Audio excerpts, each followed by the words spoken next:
Testing for another live stream. Somebody listen to this and tell me how the audio is. Hopefully my audio is good today.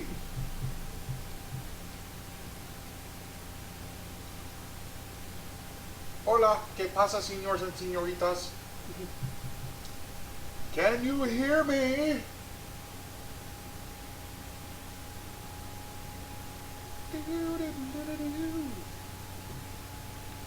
Hello, lovely people.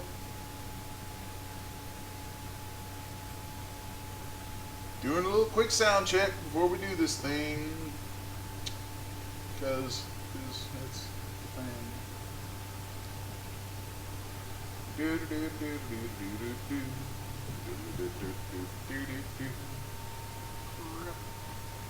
was what I was looking for? There was something I was looking for, and now I can't find it.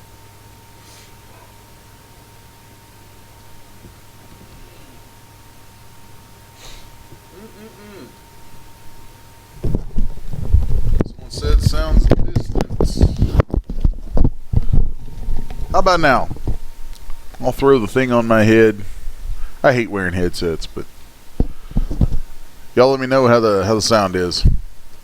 I have 1 minute until time to do this thing. Much better? Cool. Alright, now ding dang darn it. I gotta find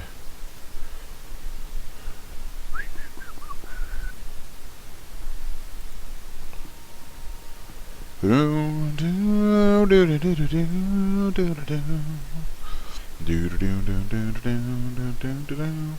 switch off to this one for now, but that's not the one I want, not even a little bit. There's the one I want. Yay, you found it. Sweet. Alright, I'm gonna kill the stream for about 1 minute so that this is not at the beginning of the rewatch. So y'all bear with me. I'll be right back. Alright, I am back. We are here for another week of our ongoing artist development seminars for CGBytes. I am Les Garner, aka, or really from 6S1. I actually don't like it when people call me 6S1. 6S1's not my name. 6S1's the name of the studio. I am Les. I am Les Garner from 6S1. Here for CGBytes, doing another of our artist development seminars, and checking out the live chat, because some folks like to show up early and get their banter going. So we got a few people hanging out today. That's kind of cool, and a few folks watching us live, which is also primo coolness. So that's very, very nice. So Nochencator. That's a new name to me. Nochen, K-N-O-C-H-E-N, Cater.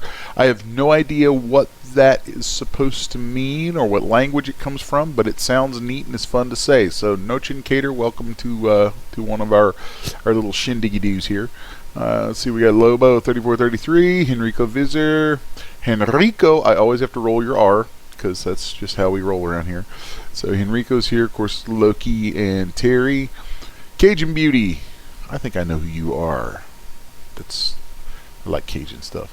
Is in the chat, and Russ Barrett is here. Hello, Russ. So Matthew Pitts, Mr. Matthew, and I know Matthew had been talking a little bit with me about getting some stuff with Open Broadcaster to work and all that. And maybe we can chat about that a little bit later. Dave Bates is here. Who else? All right, and anybody else who is Nochencator means bone cat. I like that. Bone cat. That is fun. That's really cool. That's really, really cool. Nochencator. All right. Very cool. So got a little response there in the chat. So, and to any folks who are watching this live, by all means, feel free to join in the chat. We have a good time here each week when we get together and talk about stuff. So, it's it's a hoot and a holler. It's a hoot and a holler, guys. Limbo Zero and Silver Fox, yay! And Reggie Hicks, cool. See more people popping in the chat. Hey y'all, how you doing? So, this week we are continuing a series that I started last week with the style development and personal branding. And this week we're going to be talking about promotional art, commercial promo rendering. There's a lot of stuff that goes with that, and it's going to be an interesting topic. This whole series, I'm kind of excited about in a weird sort of way, just because it's stuff that folks don't really talk about a whole lot.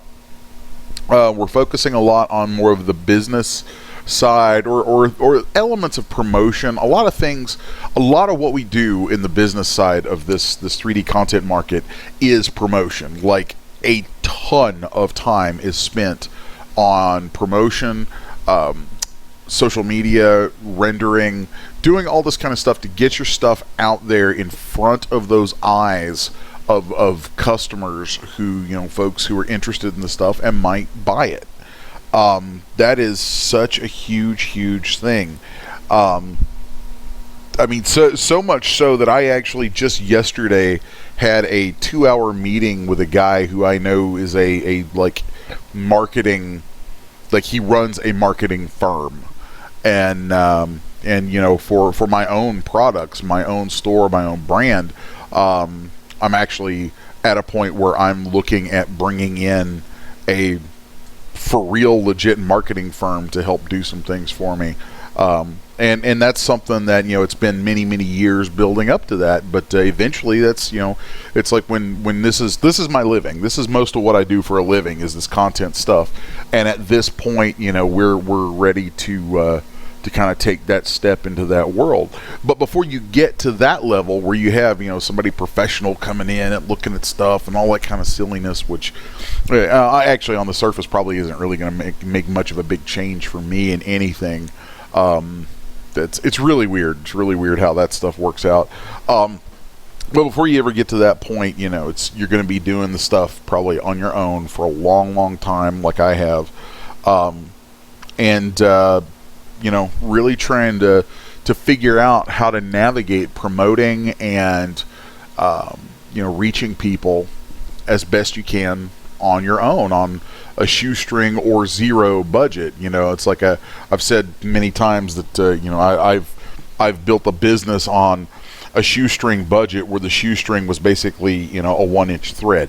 So that's kind of the perspective that I bring to these things. That this series is we're all small business owners with this. We're all small businesses, people operating as small businesses, and and it's a very odd thing when you're a small business in the business of art of any kind. So and all of that is expression and imagery, and it's all about getting that stuff out there in front of people who are going to use it or appreciate it or want to buy it or whatever. So anyway, today's topic is going to be dealing with the actual art, like the actual images that people see that get them to come into your store, poke around, buy a product, yada yada yada, all that groovy stuff. So this is actually a subject that is something people go to college for. People spend 4 to 6 years or more, sometimes getting degrees and all that stuff, thinking about how to create artwork that influences people to buy a thing. And full transparency, I have absolutely zero educational background in any of this stuff. I have absolutely no educational background as an artist. I'm 100% self-taught. But there's a lot that you can pick up from observation, okay? And there's a lot about promotional art that just kind of makes sense. Now here you can see I've switched over to show the CGBytes website on screen, and I'm going to let that play through, let the top bar of that play through for a while I talk about this a bit. So, here you can see a lot of the top bar images right now are things that I've either done or been involved in doing. which is kind of cool because I've done a lot of stuff at CGBytes over the last, good Lord, now year and a half that I've been working with these good folks. And it's kind of an interesting thing for me to show this because here you're seeing some promotional images, some of which there's some stuff here that's done by me. There's some stuff that's stuff that I did that is rendered like these exterior fantasy shots are rendered by Mr. E.G. Aerogenesis. That's one of my renders right there. And then there's also, I think, cycling through here was this one from Susan Ann, Spirit Foxy, who I think is on here today. I think I mentioned her already, and a good friend, awesome artist and all that. So the reason I'm letting this play through, though, while I talk, is because I want you to take note of these images and different factors about them. And then we're going to go through and look at the page of CGBytes, and then I've got tabbed up a few different images that we can stop and look at and talk a little bit about what makes them, solid promotional artwork. And I seriously thought about pulling up some images that were actually samples of bad promo art, but I don't want to tick anybody off, and I don't want to offend anybody like that. So I don't want to do that. So it's kind of funny when you're trying to describe this stuff, but you don't want to step on anybody's toes too hard. So I'm going to focus on showing you guys what I see as good promotional art, good imagery. There's actually one that I had picked out a few days ago, and now I lost what it was. I feel kind of silly about that. So let's go ahead and take a look at, first off, this top bar image that I've pulled off here from Susan, Spirit Foxy. And this is showing off her kit of Poetic Pose Portraits Volume 1. Okay, so I want to be sure. Okay, there we go. Yeah, that opens it up here. So, and I really liked all of her promo art on this, especially that image. Really liked all of this stuff a lot. So so here's what I want to do is take a look at this stuff and say, okay, what is it that to me makes this a solid piece of promo art? Okay, first off, right off the bat, I don't feel like these images are focused on the hair or the makeup or the character or like there's nothing that detracts from the pose itself. And since these are for a pose kit, that is an important thing. These images catch your eye really strong, with a lot of strength, but you don't end up fixating on a piece of jewelry or it doesn't show off any of those things. It actually lets the figure itself stand and the pose show through. And I think that's something that is missing in a lot of that is missing in a lot of pose pack promos. As a lot of times pose packs, if I look at the promos for pose kits, a lot of times I can't tell what it is I'm looking at. I'll look and I'm like, how do I know this is a pose pack? Are they selling the clothing, the character set, the hair? What are they selling here? This it's kind of interesting because actually the lack of other things, it's sparse and it's really just about the form, which is what I think poses are about, is really showing the form of a character. So the rest of her images then work their way through showing off the poses with these different contexts to them.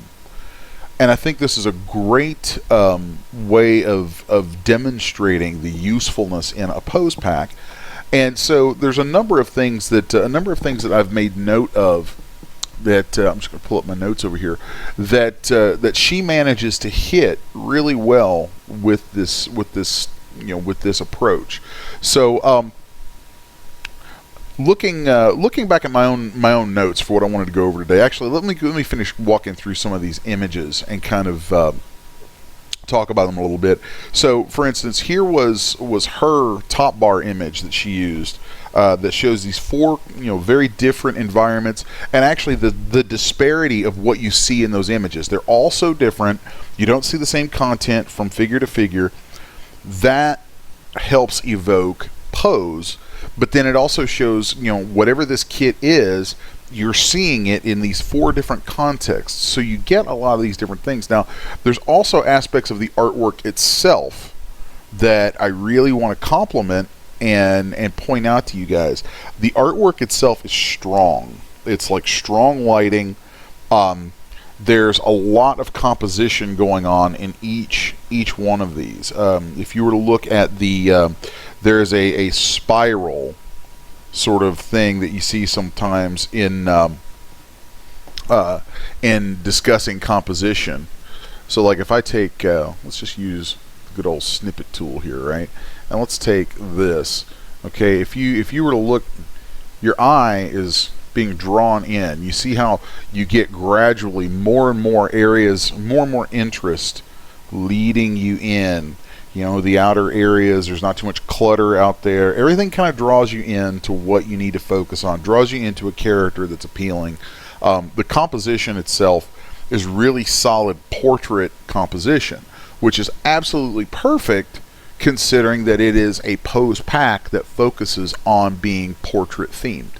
So she's chosen her poses and she's chosen her compositions in each of these shots in such a way, whether she did it consciously or not, she's chosen compositions that reflect very successfully what the intention of the product is. And that's such an important thing that a lot of times is lost in a lot of promo art. Folks will quite often put together promo art that, and I'm very guilty of this, by the way. I'm not like saying anything that I haven't caught myself doing a bazillion times. I've progressively gotten better about it through the years, just through self-analysis and self-critique, but I still do it sometimes. And the thing I was about to say is a lot of times folks with their promo art will they'll create something, they'll create a kit that fulfills some need they either have or think others have. That's the first thing. Every kit does that. Okay, there's certain things that every kit that we make in this business do, and that is it fills a need we have or a need or attempts to fill a need someone else has. So when we start creating promo art, a lot of times what we will do is start playing with our own product and seeing where it leads us, and find ourselves, creating imagery that is just, to us, cool imagery without necessarily thinking fully through what is going to introduce this product effectively to the potential customer. So, an example of a mistake that could have been made by Susan, which she didn't because these are gorgeous. A mistake that she could have made would have been using her poses here in conjunction with 2 or 3 characters in a shot, because these are portrait-based poses. Now we could totally see, a character, maybe a male character, some kind of a romantic sort of setting, with a hand on his shoulder or something like that. There's lots of ways that she could have opened those up and used these poses as food for thought to open up into broader scenes, things that were maybe more evocative storytelling artwork. But in choosing not to allow herself to get drawn into, some of the creative side of that, having some discipline about not being too drawn into certain things that creatively a lot of us get drawn into, she manages to stay on point. Manages to stay very focused on showing what the product is and showing it in a really good light. So that's something that I think a lot of us, a lot, myself included, like I said, a lot of us do that. We get pulled into using things, and then in the course of using things, we start to think, wouldn't this be cool? Insert whatever item, lighting, pose, idea, insert anything there. We start to use something, then we think, wouldn't this be cool? And we change what we're doing. And before long, another, wouldn't this be cool, comes to mind. And then again, and again, and again. And pretty soon, you've fallen down this rabbit hole of playtime. That is great. It's fun. It's awesome. It's part of what being an artist is about. I mean, that's the whole art gig a lot of times, is we get to play. That's what we do. We're like little kids, man. We play. We come up with ideas and we explore them. We make up these little worlds. We make up these characters. We do all this cool stuff like that, and we play. But, you know, there's something to be said for being able to focus and think through product. Because at the end, and this is kind of a theme for me that when I talk to artists, because I talk to a lot of artists from day to day, folks. You know, one of the things that I do for CGBytes as a consultant to CGBytes is I'm available for folks to reach out and talk to me with, you know, thoughts, concerns, issues, anything they need help with as an artist, as a working artist, trying to get this kind of thing off the ground. And I talk to people a lot in that function. And so there's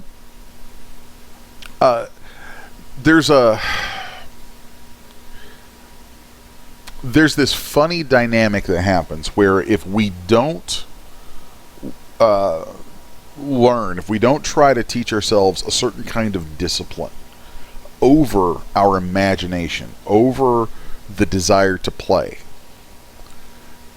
then we will end up playing and making art that's fun, that's great art, but doesn't necessarily sell a product.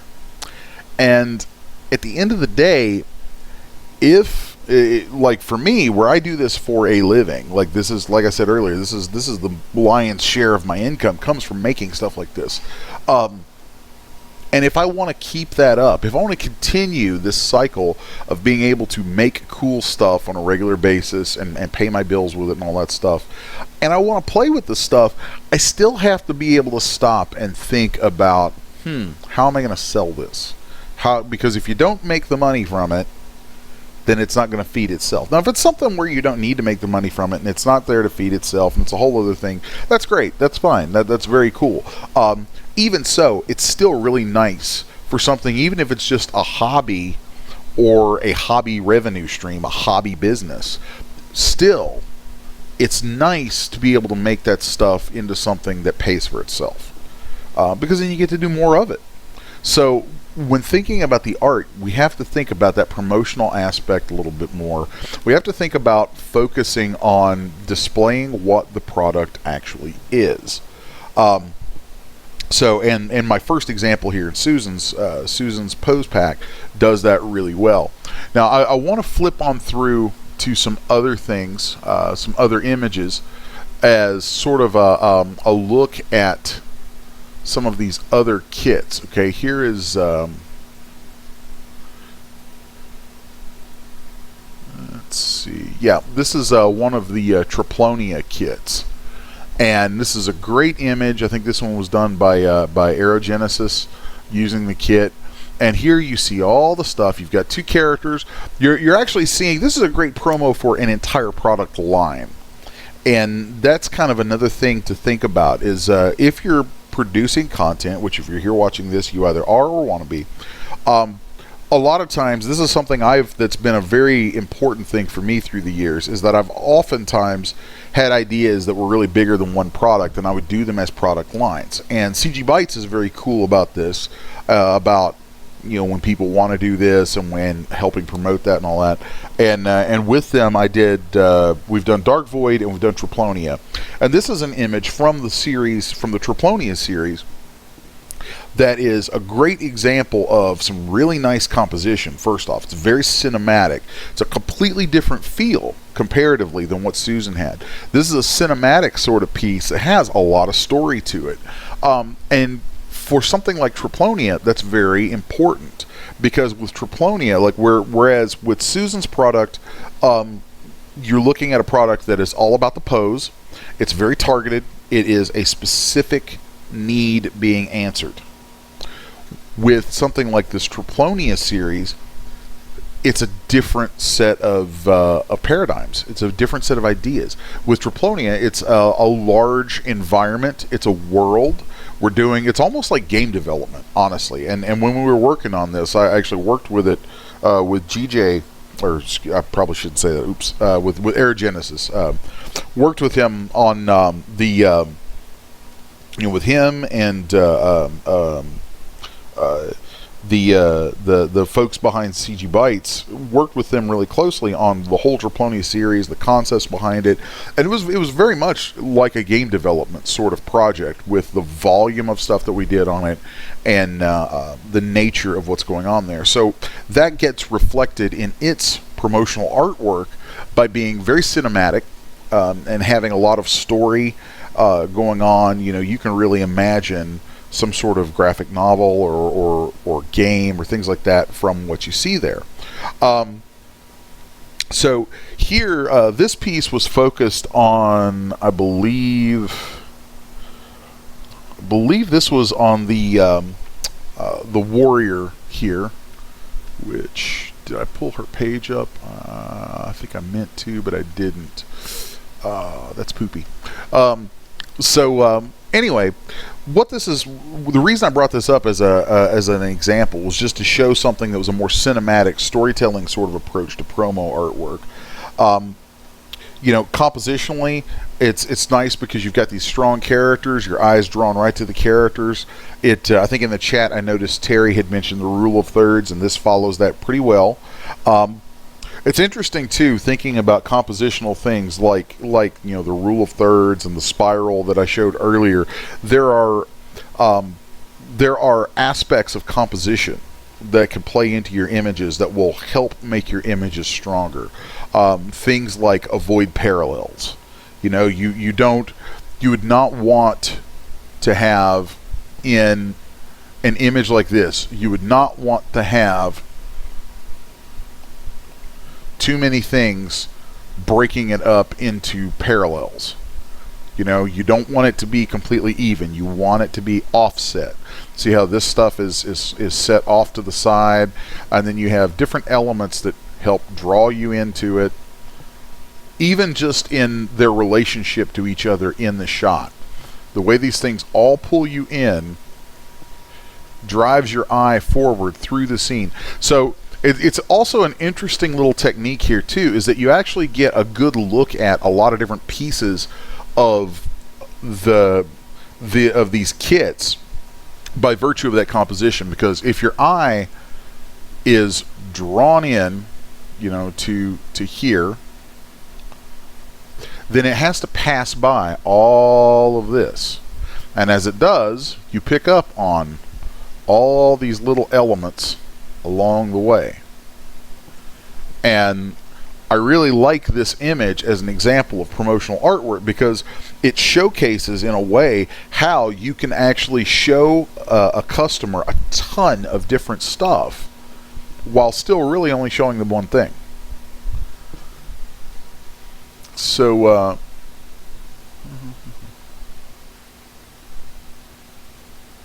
sorry, I got a little distracted there for a second by glancing over at the chat. I saw someone saying something about interpretive dance. I'm like, what channel are you on, guys?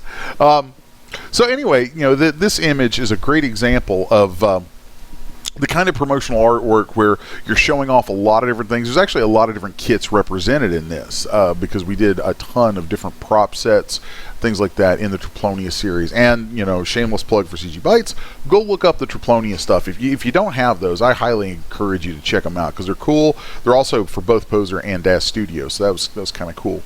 So I want to shift on over to a different one. This is another one from the front page there.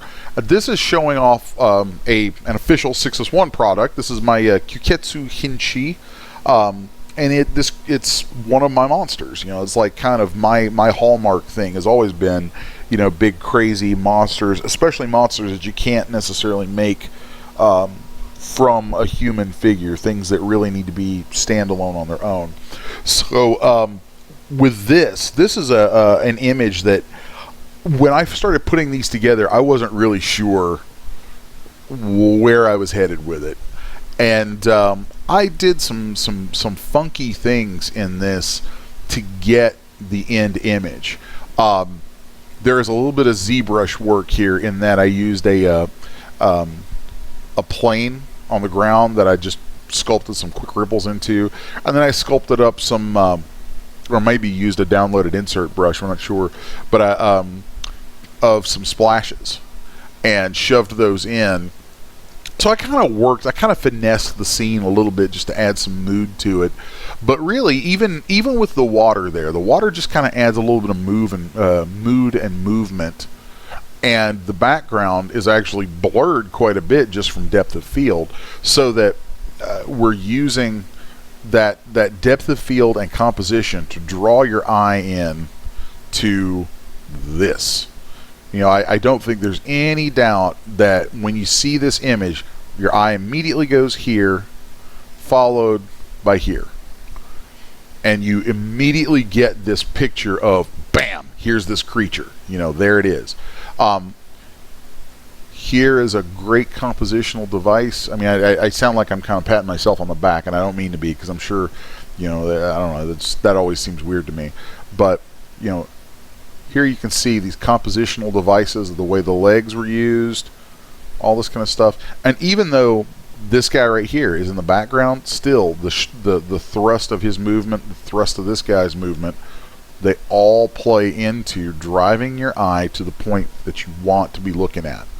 I really like that. I like doing that a lot. I think in those terms a lot for singular still images like this that are going to be used for promotion. So composition is something, frankly, I like talking about composition. I like getting into composition. I think it's a highly overlooked thing, especially in the world of 3D art, and specifically, you know, with Poser and Dash Studio. I think composition is highly overlooked, not really thought about near enough, and there is no such thing as an artist who would not benefit from spending more time thinking about composition. Myself and everyone else included. Everybody, every single artist can improve their compositional skills. So that's something that I want folks to think about, and especially with you guys bringing stuff to CGBytes. You know, I mean, it's been really kind of exciting to see the store there grow, see the market there grow, and see you guys grow as artists and vendors with the stuff that you bring aboard. And part of why I chose to do this particular series on things like promotion and rendering and all this kind of stuff is because as it grows, I want to help you guys grow as artists on every possible level. And this is one of the areas that I think we all can stand to really put a lot more effort into, and that's, you know, composition, how we set up images to guide the eye. What is it we're trying to reveal?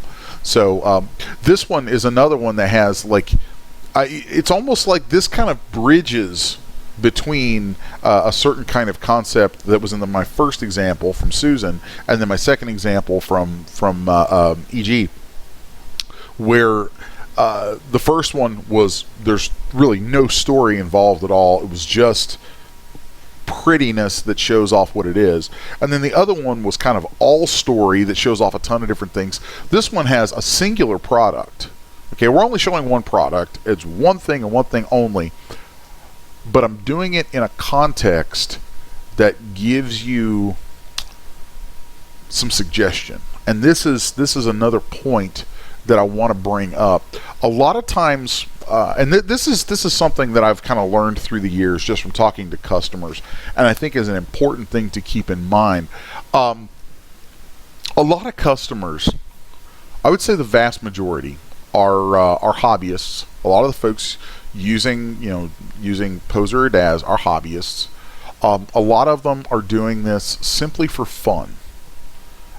And so for simple fun, simple self-expression, and that's cool. That's great. They're looking around at content all the time. They have tons and tons of content being thrust in front of them all the time. And a lot of times the things they will buy are the things that I think you really have two different camps of customers. You have the customer who says, I need this, goes and looks for a thing. Great, cool. Those are the minority. They're a strong minority. They're a valuable minority. But they're also a group of people who you never know what they need. I mean, there's some things. There's some generalizations you can make, but the people who are specific shoppers, if you have what they want, they're going to buy it. Done. Game over. They're actually easy. They're the minority of sales that are made, but they're the easier sale to make because they already know what they want, and if they find it, they're good. If you happen to be the vendor from whom they are able to find it, great, you just made a sale. The other factor, part of that whole community, are the casual buyers.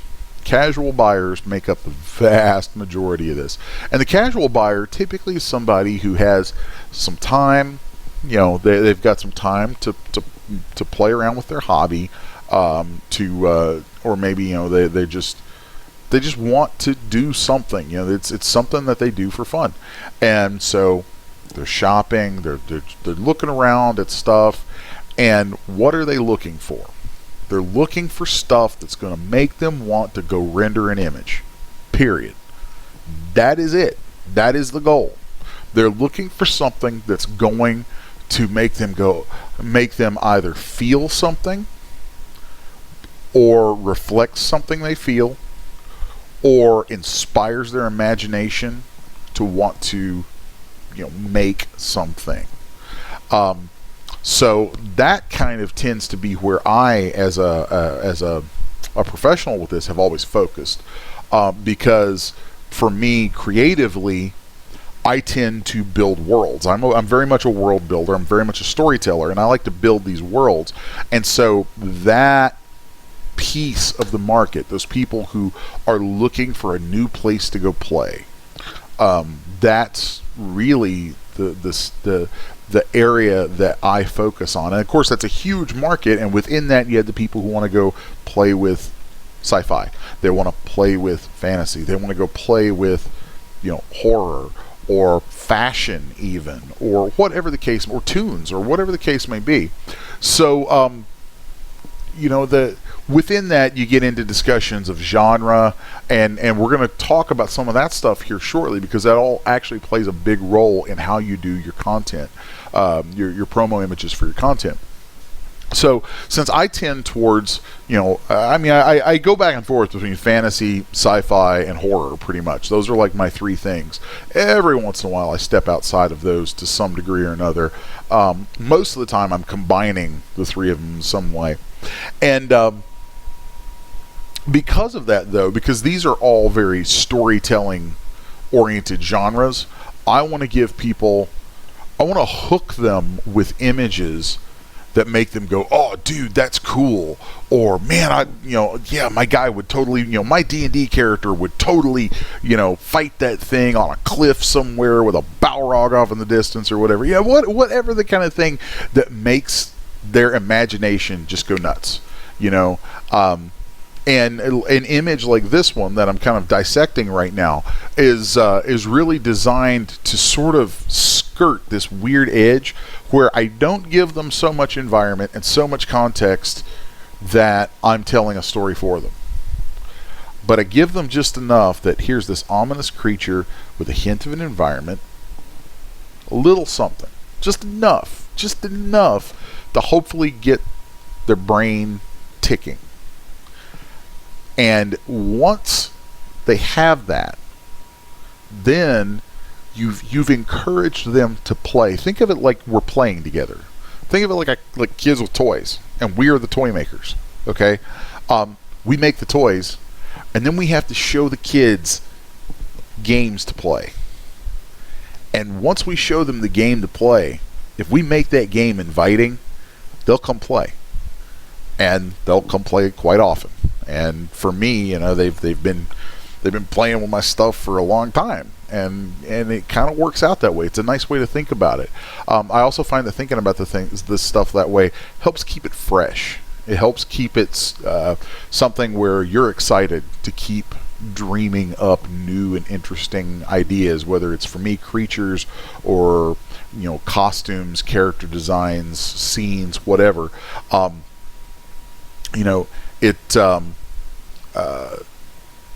It's really important to be able to keep things fresh that way, and approaching promo artwork is how we think of that stuff is one of the things that can help keep it fresh. A lot of folks who know me too know that I complain mercilessly about promo artwork. I despise doing it. There is no single job in the course of doing this business that I despise more than promo art, because every single time I start to do promo artwork, I get sucked in. And what should have been something that I go, okay, I need X, Y, or Z images of this, I could think it through, but then once I get in there and start playing, I'm in that world and I'm in that mode, and it's so hard to focus and come back out of that, and even harder when you start having fun with it and making these grandiose images and all that stuff that take forever to render. It's so easy to get sucked in at that point, and I hate that. I love it, but I hate it because as I mentioned earlier, you still have to get the product out the door. You still have to get the images out the door, and you can't just play with those images forever.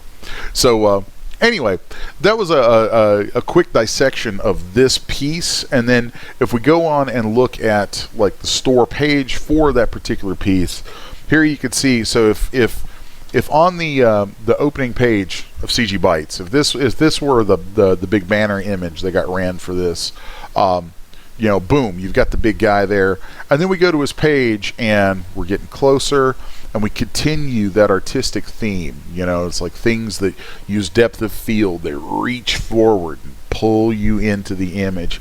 And you'll notice too, for me personally, a lot of my approach comes from being a comic book guy.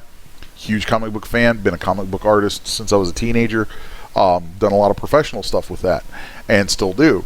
And a lot of times I look to that sort of thing as a means of really inspiring how I'm going to approach promotional artwork. Because if you go look up art from, just anybody, go Google Jack Kirby. Okay, that's going to be the first name out of my mouth every single time I talk about this particular type of thing.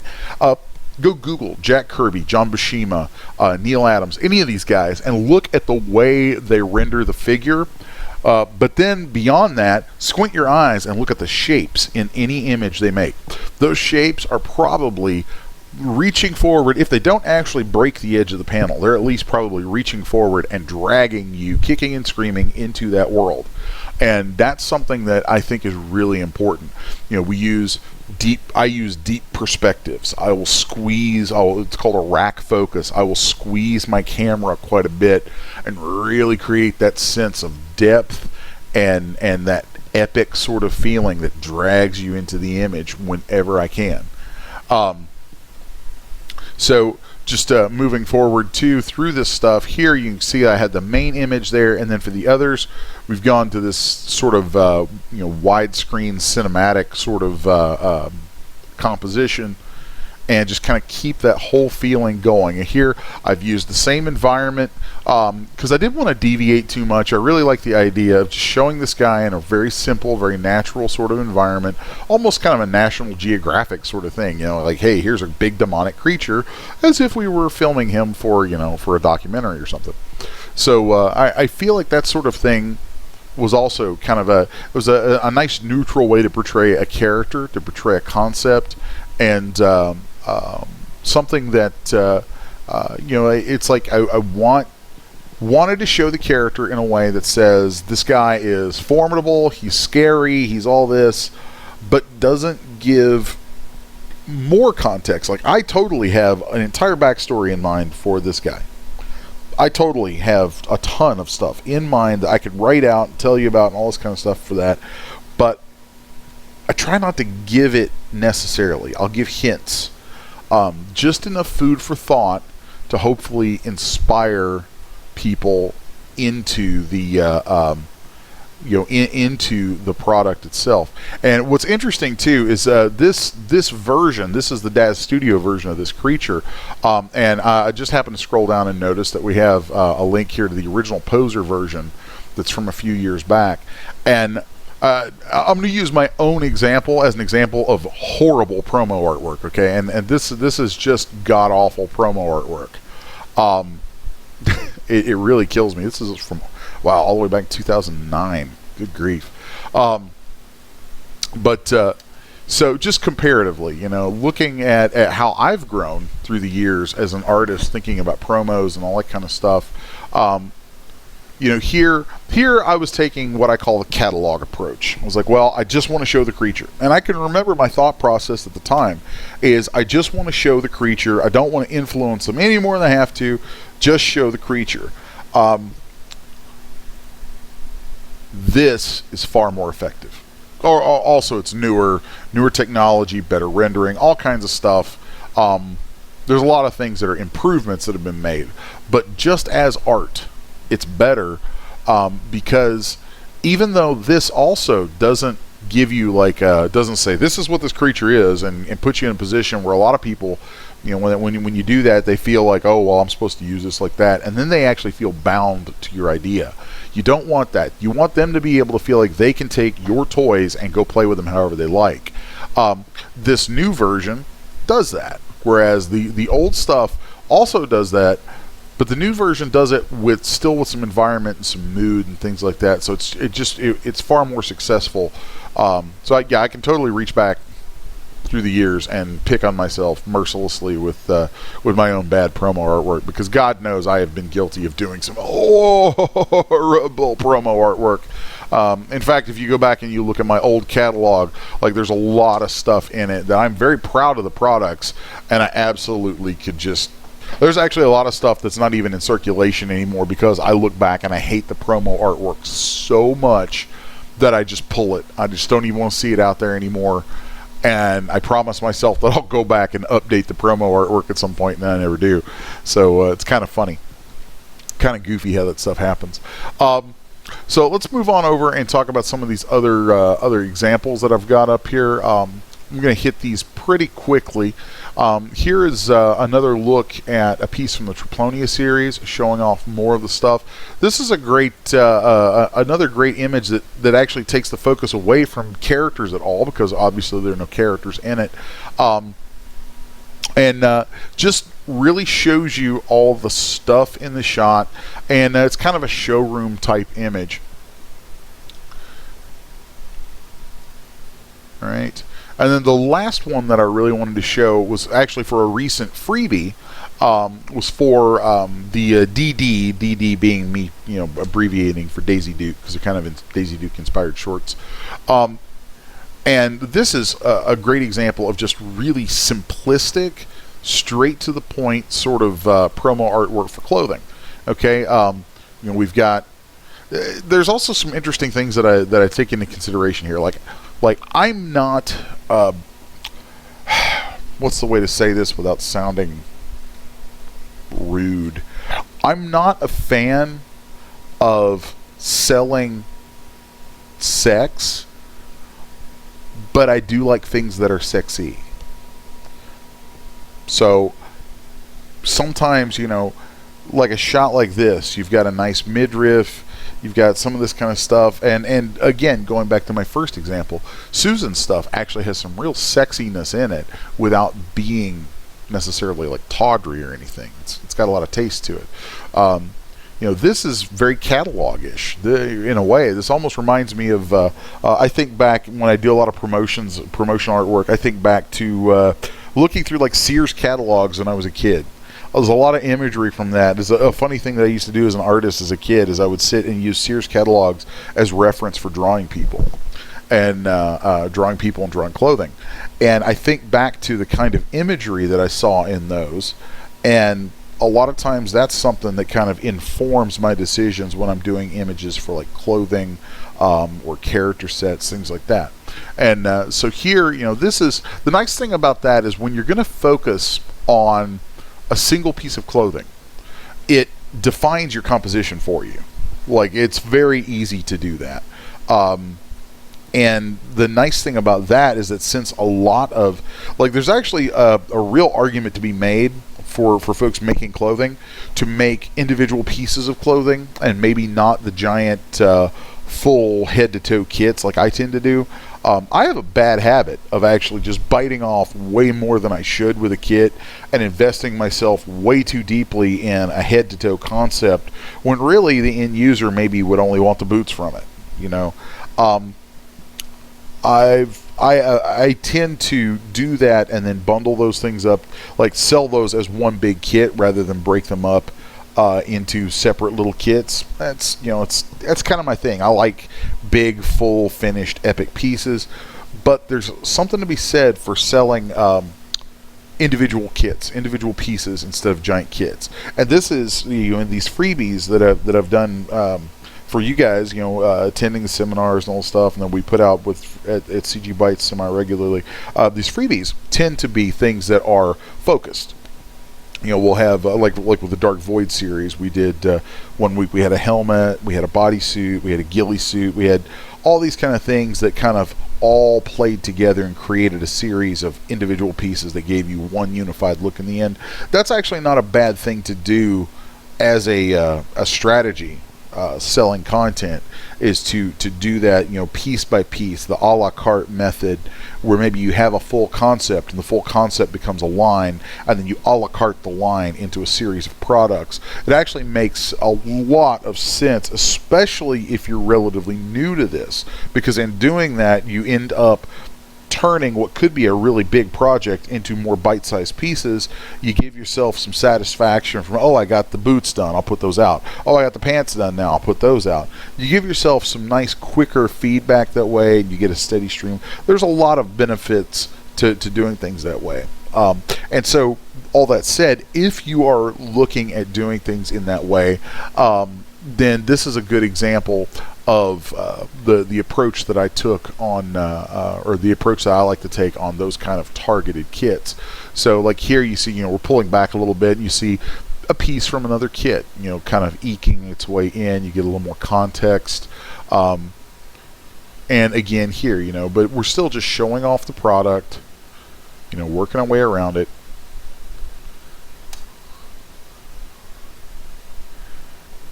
And that's kind of the way that I like to approach that. Here's another one for another freebies, the classic long dress freebie. This is another one of those times where I really wanted to just focus on showing off the form, showing off the product that way. And this also uses a setup that I'm going to be showing you guys in the second hour. The second hour, by the way, today I'm going to be going into actually some nuts and bolts stuff about rendering and some little tips and tricks that will hopefully help you speed up your own rendering and maybe make some of the stuff a little easier, a little faster. Kind of take some of the grunt work out of it. As I click through here, I see Mio, who I actually used a little snippet, used the thumbnail from this in the promo for this week's show. And this is actually the reason I pulled that up in that promo, and was because I wanted to show a couple different things. Let's see, did I lose my tab? There we go. There's Mio. So with this, we have this great image that just shows all this tone, right? So let's see here. We're seeing all these different makeups and these different tones. And the images are just so warm and focus so well on that character and showing her off. They're very pretty, they're very soft, they give that mood. They actually remind me a lot of the kind of imagery that you would see like if you're doing character sets like this that focus on things like makeups and skin, then I would encourage you to go look up fashion photography, or go look up or go to a website like L'Oreal or a website for a makeup company, and then look at the imagery they use to sell their makeup. that's going to give you a nice point of reference for the type of marketing imagery that you need to create to sell that sort of product. Pardon me. Because when you're focusing on that skin and that makeup, it's good to have some context for what you're trying to show people. So, for instance, like if I'm trying to sell a skin like this, well, I would definitely not use a an action piece of artwork like this. Like this piece of artwork does not sell the skin on one of these characters. It may sell, the clothing on them. It may sell some poses. It may sell the scene, but definitely not the skin. So that's a nice comparison there in thinking about what you need to consider in the actual product itself. So I want to take a quick look over at my notes. Like I said, I had some. I don't usually note these out, but for this one, I actually made some notes of points that I wanted to make sure I bullet pointed myself. So I'm going to go back to those real quick. So the first thing that I wanted to make sure that I hit, and I've kind of ended up eating most of the first hour just in comparing images and compositions, which is good because I think I hit most of my points with it. But I'm going to walk back through my own points here. The first thing I wanted to talk about in consideration was content. What are you actually showing in your promos? And that's kind of what I was going into here. Are you showing skin? Are you showing makeup? Are you showing clothing? Are you showing a scene? Are you showing poses? Think about what the thing is that you're trying to show, and then craft your imagery to the strength of that item. That way you show it in the best way you can. You put your best foot forward with that, and you also show what it is. Like with this, even though there's some clothing and there are some little bits and bobs in her hair and things like that, I don't look at this and think they're selling hair or clothing or even the little things in her hair. My eye goes right to this face, right to this makeup, and it says this is a makeup kit. This is a face. This is a character. That sort of thing. And then every image in the set, like here, when they want to show the rest of the skin, they want you to see that there's more to it. They still, at that point, they remove clothing, they remove props and things, and let just the product breathe for itself. It's amazing how often I see promo artwork that does not do that. It's really amazing how often the promotional artwork people use on their products actually kills the product before users ever get a chance to play with it. So one of the first points in which we fall all over ourselves is not showing what the product is.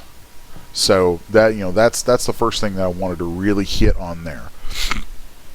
The second thing that I wanted to hit on was theme, style, target genre, which I've talked about a little bit in looking at the comparison between what Susan did with these great promos here, Triplonia stuff, or my own Kuketsu Hinchi. Here we're talking about really thinking through, like I said, theme, style, and target genre. This is also something that plays into your branding. Who are you as an artist, as a vendor in this stuff, as a content artist selling these goods? Theme, style, and target genre. A lot of times, more than I care to think about, and frankly more often than I really want to have to answer, but I still do. I have people asking me, what should I make? What should I make? What should I be working on? What's going to sell? That is, in my mind, the single worst question anyone could ask, and I ask it sometimes. There are times when I talk to other people who I work with in this. There are times when I talk to the guys at CGBytes. I'm like, hey, what do you guys think would be a good thing to make? What do you think would be good, something to sell? And I catch myself asking that question. And I'm like, oh, dummy, don't ask that. That's the worst possible question you could ever ask. The answer is always the same. If you have to ask the question, what should I make? The real question is, what do I like? Because what you like is what you're going to enjoy making. And if you enjoy making it, you're going to put passion and energy and effort into it. You're going to enjoy the entire process. It's going to be more fun. It's going to be more rewarding when you're done. And if it was fun and rewarding and you enjoyed it, then it's going to show in the thing as a product. It's going to have energy, and people are going to catch that. That's what's going to sell it. Is if you loved it, others are going to love it too. Most likely. It's very rare that you're going to make something that you weren't passionate about, but other people are going to be passionate about it. Just doesn't, if you think about it, it makes total sense. If I didn't enjoy doing something, how can I expect somebody else to enjoy playing with it? That just doesn't add up. It's silly in a way. And so I encourage people, don't ask that question. And when we think of my second point here of theme, style, target genre, that's where you do a little self-analysis. You know, what's my thing? What is my thing? You know, am I in a phase right now? Am I in a horror phase where I want to do things in, you know, crazy asylums with, you know, serial killers and slashers, or am I in you know, fantasy Dungeons and Dragons mode where I want to be, you know, focused on this? Think about those kind of things. Do the stuff that moves you, and then allow that passion and enjoyment to come through in the imagery that you make. You know, if you know this, it's kind of interesting too, because you could look at something like this and say, well, it really, you know, it's kind of just fashion artwork, but maybe that's where Cinder was at. Maybe that's the thing that she's really into. And I know there's actually a lot of people in this market who are big fans of fashion photography and, you know, all that sort of thing. If that's your thing, then own it.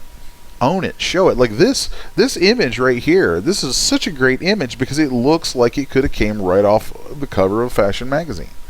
And I would wager a very strong bet that a lot of the folks who that appeals to are going to be people who are interested in creating beautiful fashion sort of related imagery, or things that have a look. They may not think of them that way, but things that have a look that kind of goes along those lines. It's, you know, you're going to make what you love, and it's going to appeal to other people who love that same thing. And as simple a thought as that is, it's something that a lot of us don't really give enough attention to. And I think you should. I think you should make it a conscious thing. Try to let your own interests and things come out. Let those show. That's going to connect you with people. And, you know, it's like you know, for the bazillion years now that I've been doing this stuff, I've made a lot of really cool friends through customers because they're drawn into the fantasy and the horror or the sci-fi. They're drawn into the genres that are for the things that I make. And I make those things because I love those genres. So we end up having a conversation. You know, and that's a kind of a theme. I don't want to get off on too much of a tangent with that, but every product you make, every piece of artwork you do, and every product you make is a conversation. You're having a conversation with the person who buys it. You are saying, I like this thing. I had this idea. I think this is cool or exciting or scary or it moves me. You're saying something. And they're saying, me too. As soon as they buy it, they're saying, me too. They're buying it.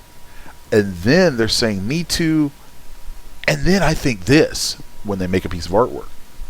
So there's an actual conversation happening that is, it's kind of a funny thing thematically how we as content artists, we make the tools that people use to express themselves, but we express ourselves when we make those tools.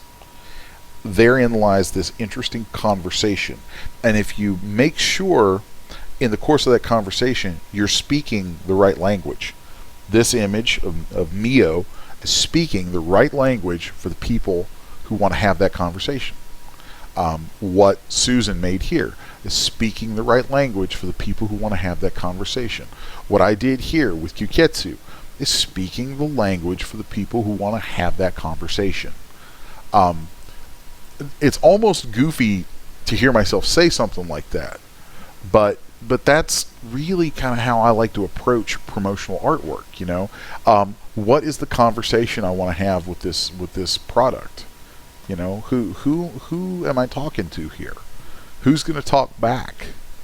And that's kind of a neat thing. And so when you think about theme, style, target, genre, that's really what you're saying. That's really what you're doing. Is you're saying, okay, who am I talking to today? Am I talking to sports fans? Am I talking to the fantasy guy? Am I talking to, I don't know, whoever? But think about that kind of stuff, because that's going to inform lots of things about what you choose to do in your promotional artwork. So then the third point that I wanted to touch on was approach. Okay, and the note that I made for myself was catalog versus art. Catalog versus artistic. So most of the images that I've shown here and talked about are artistic images. They, if you stripped logos and signatures and things off of them, could just stand on their own as individual pieces of artwork. The other approach then is catalog, and which kind of like with the Kuketsu, where I was picking on myself there with the old version, and I think I mentioned that. These were catalog images. They were in a clean room, although it was a horrible choice for me back then using gray for that. Those are catalog images. Catalog images were a horrible choice with a creature like that. Now, another area though where catalog images might not be such a bad choice. Let's see. Wasn't I just on? Come back here. Okay, I wanted to go here. Okay, on some of the CGBytes freebies, a catalog image is perfectly appropriate. Some of the things like this dress, it's fashionable. I choose kind of the more fashion oriented types of poses, things like that. And even sometimes on sci-fi stuff, like let's take a look at this these cyborg parts. Okay, that was a little series I did there for a bit, I think. And with these, I focused on, again, very catalog oriented art, where there is no context except for this sterile catalog environment, and then of course letting the imagery itself, the imagery speak for itself. Like here, I thought, it was like, man, let's show some detail. Let's get in there and really give people a taste of what's down in the the nooks and crannies of this thing, which was kind of neat. It was a cool kit to do that on. It was a good opportunity for that. But here again, this is catalog type artwork, and so the choice again, this is this choice between catalog versus artistic. Are you going to take people into a world? Are you going to give them hints of a story, or are you simply going to say this is the thing and the thing is this? Okay, sometimes that's the best choice. There's lots of types of things, especially if you're doing like one-offs. Like if you're doing a piece of shoes, I'm a big fan of, say, if you're going to do shoes or boots or a piece of gloves or a one-off piece, it's not a bad idea to do a catalog shot for those, because then you're just showing the item. Now, the downfall, and this is kind of shows my own insecurities as an artist. The downfall of doing what I call catalog shots like this is they're merciless, absolutely merciless. They're unforgiving. If there's any flaw, if there's anything wrong anywhere, if there's any little thing that maybe you're uncomfortable with or whatever, guess what? In a catalog shot, it's going to come screaming at you. And I'm not going to sit here and talk about the things on this that I wish I had done differently or better, but they exist and they're there. And every time I look at these catalog shots, that stuff just kind of says, hey, dummy, why'd you do this? So if you're going to choose to do catalog style shots, just be aware. It's like they can haunt you, but they have their place. So the last point that I wanted to hit in our first hour today was personal branding. Okay, how does all of this come together to either create, complement, or expand your brand? That's kind of an ongoing theme through this entire series right now, is branding. Okay, every image you do, every contact you have with the end user is perpetuating your brand. And that is a powerful and important thing. You need to brand yourself as strongly as possible. That is a difficult thing because you need to ask hard questions that can, at least initially, feel like you're pigeonholing yourself. Anecdotally, I'll go back and point to how, 15, 16 years ago, when I made the jump from, I've been involved with this stuff in one form or another since the mid 90s, but I didn't start selling content until 2000, 2001, something like that. And when I started, though, I made a conscious decision that I was going to be the monster guy. So I made monsters. And I put original monsters out, and I branded myself with that. And that worked extremely well because it created an identity, and that identity then gave people an immediate point of contact, an immediate point of reference for the conversation we were having. Remember I said a moment ago how all your interactions are all conversations. So I created a brand right off the bat for myself with the name and then the type of content that I made. Eventually, I knew that I wanted to add other types of content to that. And so I had to grow my brand into other things. And that was very, very difficult. But the flip side of it is that when I started, I branded myself a certain way and it stuck really well. And it created an immediate touchstone. People understood, oh, 6S1, he does this. Eventually you kind of, you can create kind of a cage for yourself with that. And it's taken me a long time to kind of work out of that and broaden. But, if it's much more difficult to build your business thinking broad identity from the beginning than it is to target a thing, be good at the thing, build your identity based on that thing, and then get a nice foundation under you for that before you start going and playing in other sandboxes. So thinking about about that component though of promo artwork, how does the artwork you do either create your brand or complement the brand that you've been developing or expand what that brand is? Those are really the 3 points regarding branding and personal identity that I wanted to touch on here. So with something like this, and it's also an interesting thing for me doing the amount of work that I do, because I do a lot of stuff with CGBytes, and it's really a great relationship there. And it's interesting how, like in that context, I'm branding both myself and CGBytes. It's really kind of an interesting dual, two-pronged little thing going on there.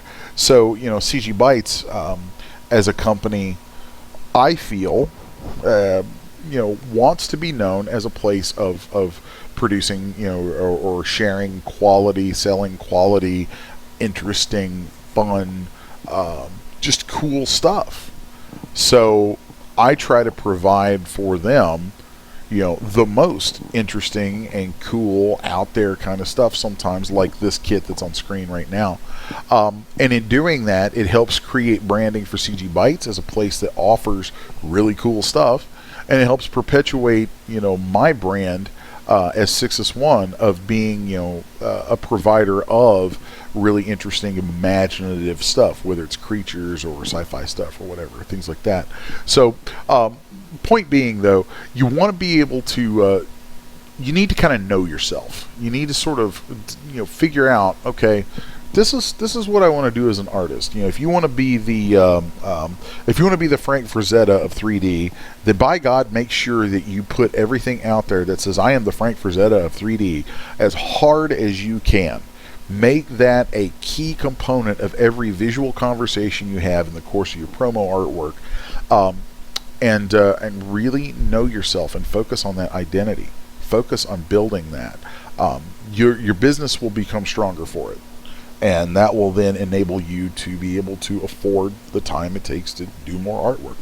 So I'm going to take a short break, as is our weekly routine, to grab a drink, stretch legs, give everybody a chance to kind of chit-chat for a minute or whatever. Before we come back, I dig into the second hour. In the second hour, again, I have 4 topic points for myself in that hour, and they're going to get into some things about rendering and some more specifics about creating the artwork itself. So I'm going to take that short break, and when I come back, we'll look at the chat, go over some questions, and we'll dig in on our subject matter for the next hour. So you guys hang tight for just a minute, and I shall be right back.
Hello, hello, making sure that we're back. If you can hear me, say something in the chat, please, someone.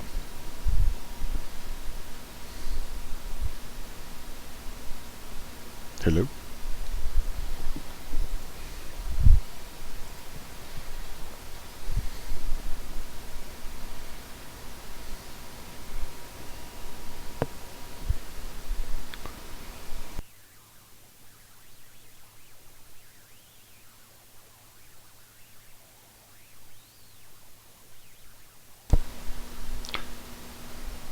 Check 1, 2.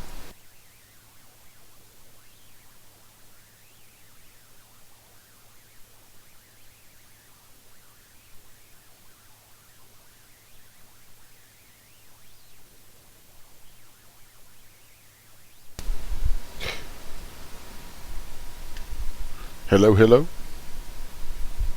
It's funny. My system here doesn't have anything that tells me like which way is on or off on my mic.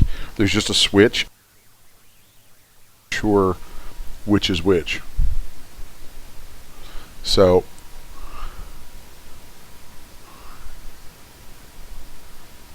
just for the sake of it.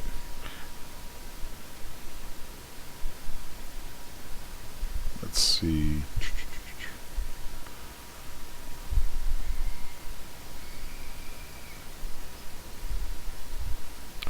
This has got to be kind of creepy.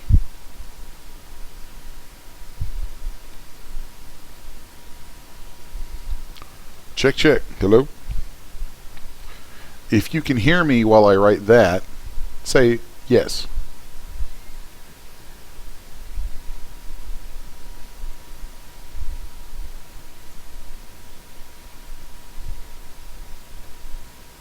Okay, cool. Sweet. All right. All right, guys, I'm back then. You guys are a hoot.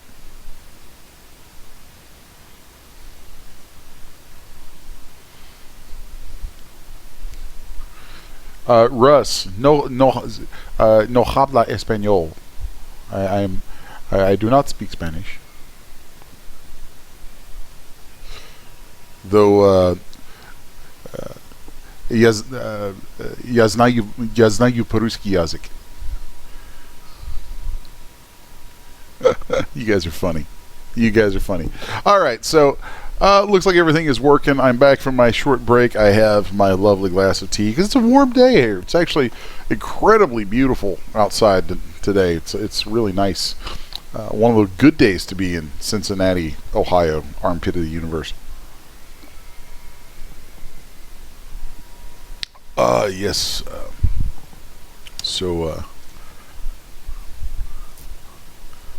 Oh, you crazy kids in the chat are having too much fun today. That's all I'm going to say. So, let's kick off our second hour of this fine shindiggy-doo.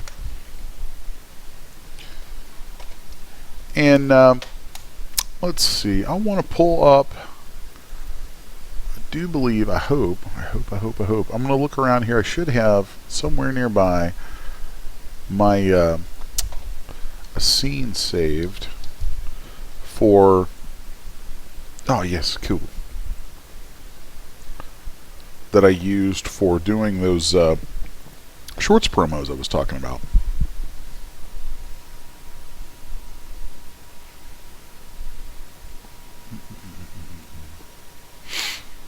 All right. And pardon me. Now that I have that that lovely scene pulled up, kind of have myself situated. I'm gonna skim back through the chat for a moment, see what you crazy kids have been talking about, see if there's any questions or anything there that I want to kind of weigh in for a moment. That's great. Russ Barrett says, my rule is to hate any image I create once it's done. I have trouble looking back at old works. Dude, I am so there with you, man. So there. It's very hard. I'm always much more inclined to look forward than to look back, you know. Although it's good to look back. Outside of 3D, I keep dated sketchbooks. Where I study, and if you guys follow me on Facebook, you see the studies and stuff that I post. Sometimes I'll just today, earlier today, I was actually out. Something I do pretty regularly is I'll go out and get coffee. I'll just take a sketchbook and sit there and study, sketch ideas, things like that while I'm out, and then I'll snap a photo of that and share it on Facebook. So, and I find that just the other day I was going back through sketchbooks, and I keep them dated. I tend to buy nice sketchbooks that are hardbacks.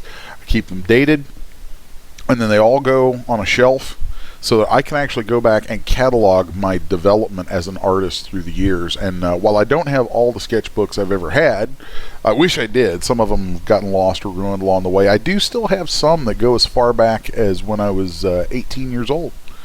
And so it's neat sometimes to be able to pull up drawings from when I was 18, 19 years old, just starting out, and compare them to stuff I did just today, and look at how I've grown and changed. Or even worse, what's even better is to be able to look and go, oh crap, I still do that stupid thing. Why haven't I fixed that yet? So there's a real value, though, in being able to have a healthy self-critique and look back at old works.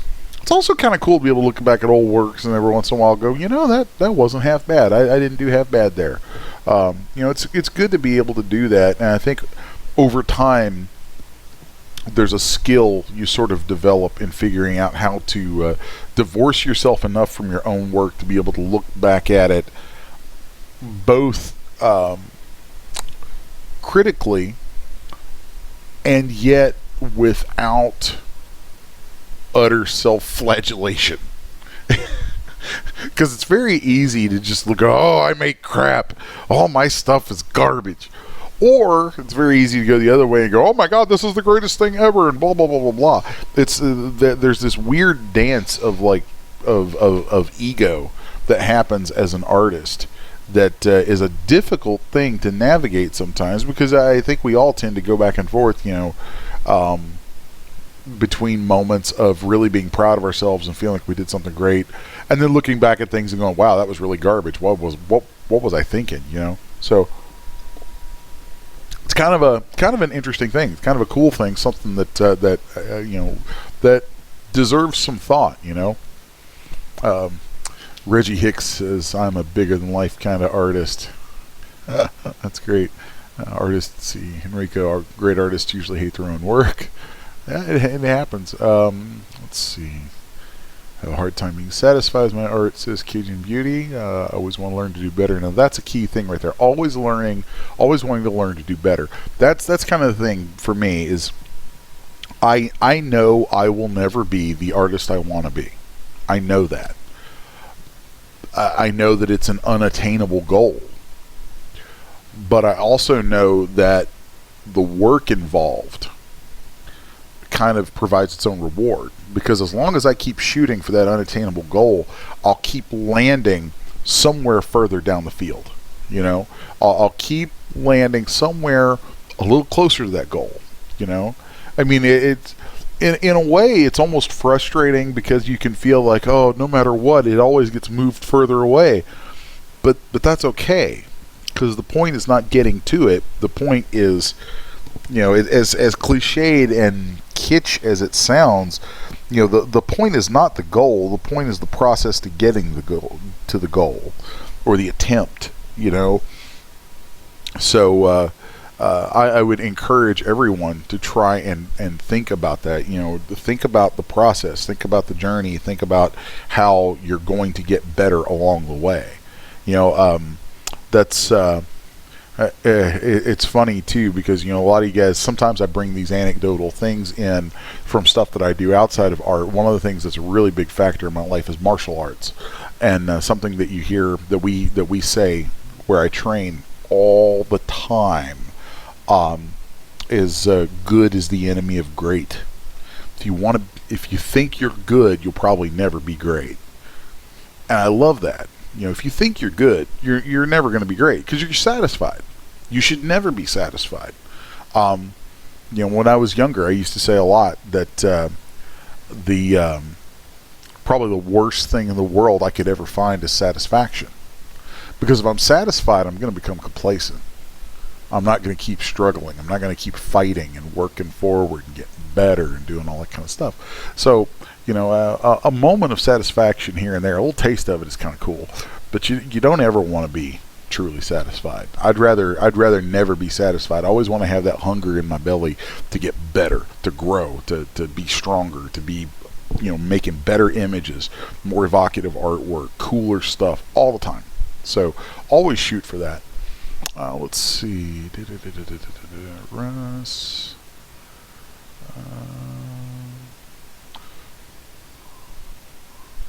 Russ says, I agree, that can be, Enrico. For me, there are usually one or two things I want to change, and that digs at me, but I've learned to move on or do something about it. Yeah, sometimes you do have to do it. Sometimes you have to move on and let things cook kind of in your subconscious. Like I study constantly, and sometimes it's like, okay, I've hammered my brain with this long enough, time to let the subconscious do its deal while the front of my mind gets to focus on something else. Sometimes it's important to do that. Let's see.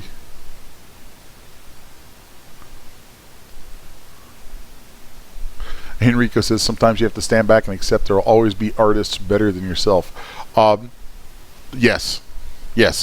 If you that is an important thing to be able to kind of grasp, you know. And I know I use comic book stuff as a reference a lot, but I'm a comic book guy, so dig it. I will never be Jack Kirby. I will never be Neil Adams. I will never be Todd McFarlane or Joe Quesada or any of these great names, these guys whose work just blows my freaking mind. I won't. But I can learn from them. And that's the thing. Other artists are there not just to be enjoyed. I mean, if you're not an artist, art is there to be enjoyed. If you are an artist, art is there to be enjoyed and learned from. So these, so when you can look and say, I know there's always better artists out there. There are. Go find them, look at them, learn from them, because that's like a big component of getting better yourself.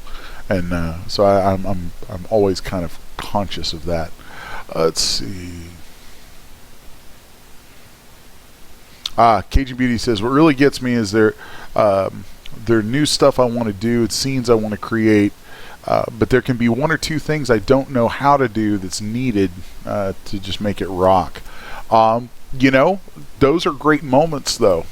Those are really great moments. Those are moments to learn in, because those are the moments that approach all of those things with a problem-solving attitude, if you can. Okay, and even from the smallest thing, if it's you're looking for a specific pose or expression in just the way a character sits, or a camera angle, all of those things are problems to be solved. Whatever the desired outcome of an image is a problem to be solved. And if you approach it that way, then you can also look at it and say, well, how have other people solved that problem before? What was their solution? How can I apply that solution? How do I break that down and figure out what they did? And it can be anything from posing a character to writing a script for something that is code. There's no difference. That's something that's kind of a central part of my thinking. It's something I've tried to teach my own kids, is everything really boils down to questions of what do I want and how do I solve a problem. What I want is going to lead me to a problem. What I want is maybe to create an animation or create a piece of beautiful or scary artwork. That's going to open the door for me then to questions of how do I get there. And the answers of how do I get there, there's a lot of different answers to any of those questions, but the answers that I choose to follow up on are going to inform and define the next steps, which are going to lead to more questions. And all of this process, it's kind of grandiose sounding when you start thinking about it like that, but it really is. Everything that we do with this stuff is, in any kind of creative pursuit, is a series of questions and answers that are problem solving. So if there's a skill that you need, like if you want to make a piece of clothing, I really want this dress and this prop for an image, and I can't find anything out there that's like it or whatever. Well, guess what? You can make it. Just make it. Just make it yourself. Take the time, ask the questions. How do I? And it can start.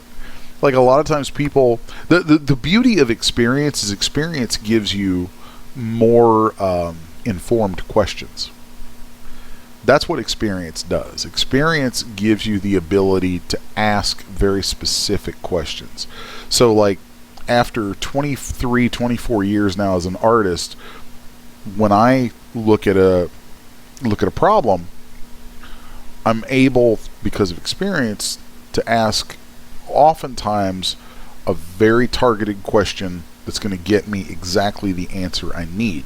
So I'm able to solve that problem quickly and move on. When you are just starting out and you don't have that experience, you don't know the questions to ask. And so that's the first thing. And when you start out, you know, the thing I was just thinking about was, you know, somebody who's just starting out might say, man, how do I model a insert whatever kind of item it is? Somebody who's been doing it a few years might say, you know, so someone might say, how do I model that set of boots?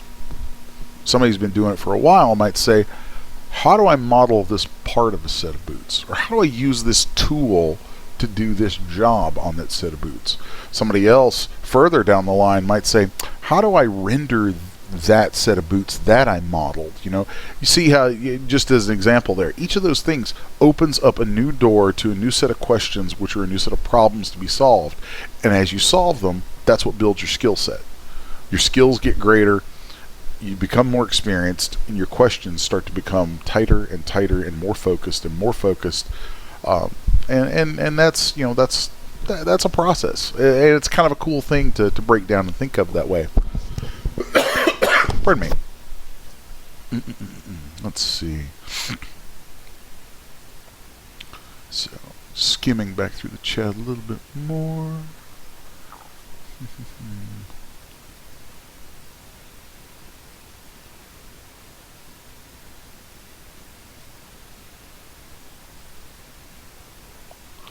Let's see.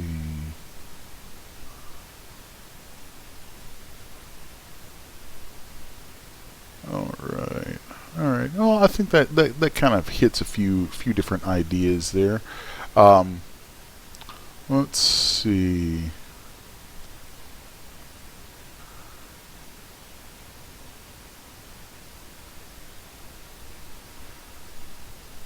So.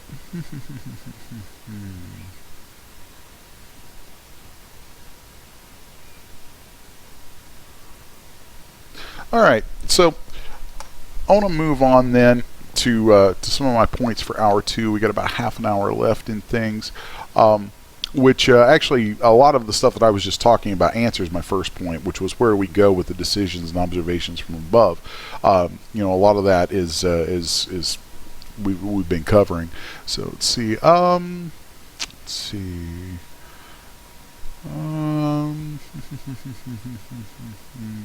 Okay, so a big thing that I want to focus on for the remainder of our time here is some nuts and bolts aspects of just rendering, and specifically rendering with iRay.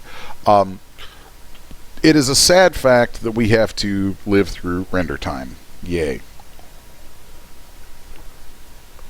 And while, you know, it's a frustrating thing. Render times suck.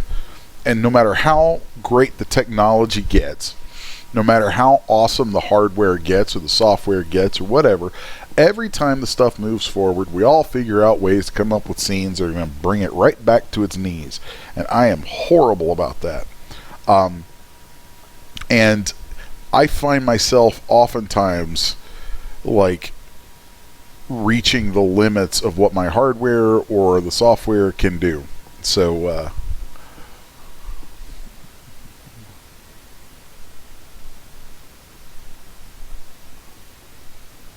so let's take a look then. I want to use as kind of a case study the example of, actually I might pull that up and use it in a minute. It's great because I save scenes of most of the stuff that I do, which is something I highly encourage you to do, by the way. Save scene files for your promos so that you can go back and re-render them and do other things with them if you need to. Let's see here now.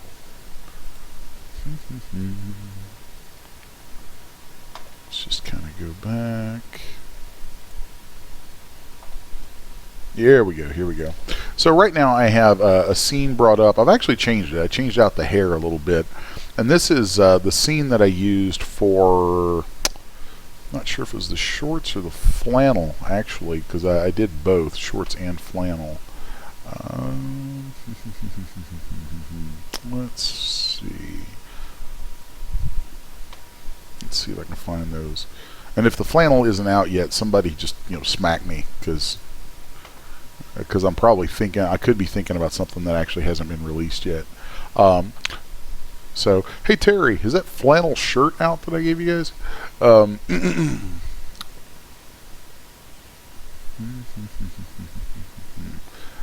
so let's back this up just a little tiny bit. Yeah, the flannel shirt that you see in these images, if it's not out yet, it should be out soon as a freebie. So, yeah, here we go. So here you can see there's a couple techniques I want to talk a little bit about that I use in doing promo art a lot. Terry in the chat says shirt is next week. Okay, guys, so the shirt that you see in these images will actually be available for you guys next week.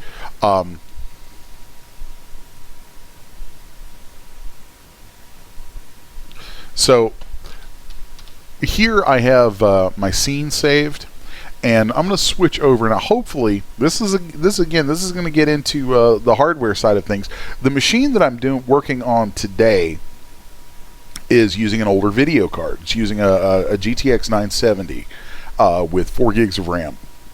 Not a bad card, just definitely not current. Not like the biggest, baddest, Titan X or whatever, is out there. But this machine, it's got a 4 gig 970 card, not bad. I'm going to switch over to the IRA preview mode and let this cook for just a second so we can see what we got going on in the scene. And this is the scene file that I saved from the session when I made the promo art for the shorts and then for the top.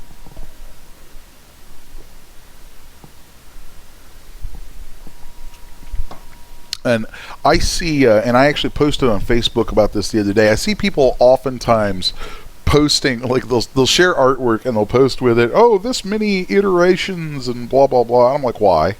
Why do you do that? That doesn't make it a better piece of artwork. You could have a million iterations of a straight hot dog turd, and it's still a very high resolution, crystal clear, photorealistic dog turd. Okay, I know that's awful to say, but it's true. That stuff doesn't matter. It doesn't mean a thing, okay? What means something is, is it a good image? Does it do its job? Does it do what it's supposed to do? That's all that really matters. And that's one of the things that I want to encourage you guys about and talk to you a little bit about, since we're talking about our branding and our promo art. Does the image do its job? And can that image do its job without having to cost you many, many hours or days or however long in actually trying to get it done?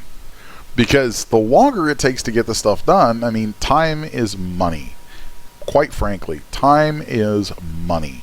And the longer it takes to get anything done, just it's hurting you. It's hurting you. So one of the things I'm going to share today is going to be some of my settings, some frequent settings that I use that I find yield really tight images really quickly. Let's see. So here in this shot, let's go into those render settings for just a minute, because that's a really important thing, really, and an easy thing. It's actually not difficult at all. It's an easy thing to set up. You guys can literally just copy some of the settings that I'm using here, and I guarantee you they will help you out quite a bit.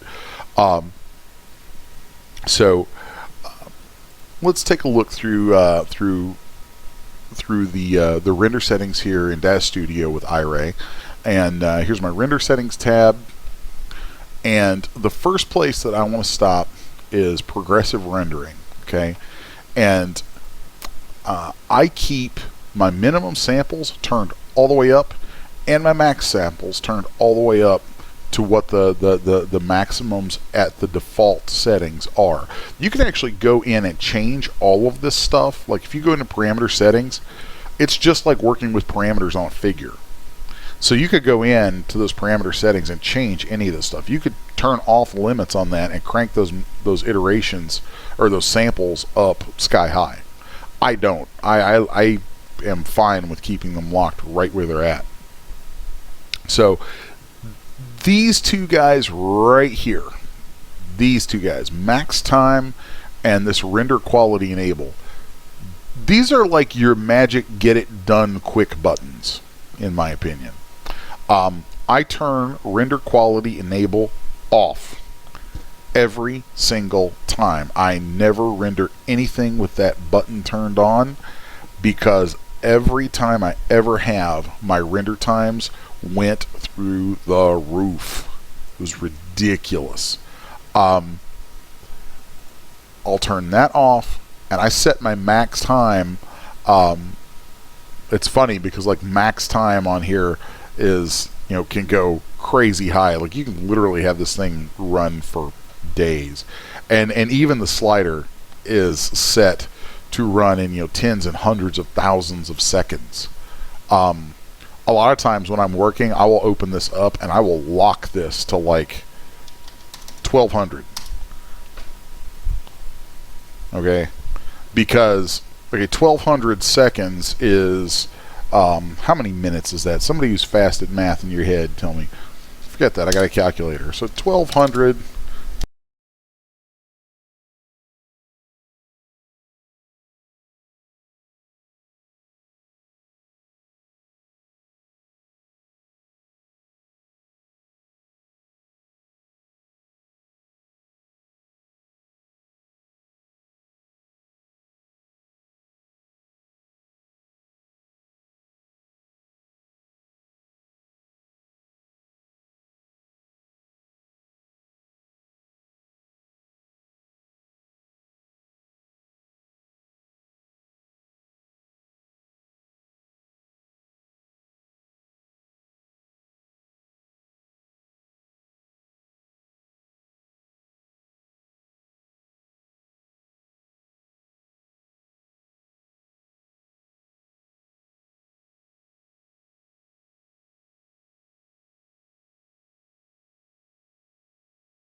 Check 1 2. Check 1 2. Are we back?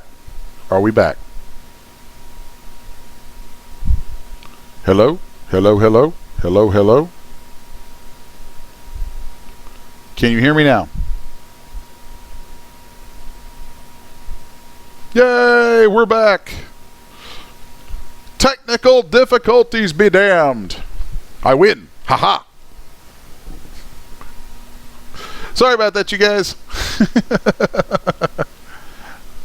I don't know what happened. I don't know. Like the calculator decided it didn't like the sound of my voice, and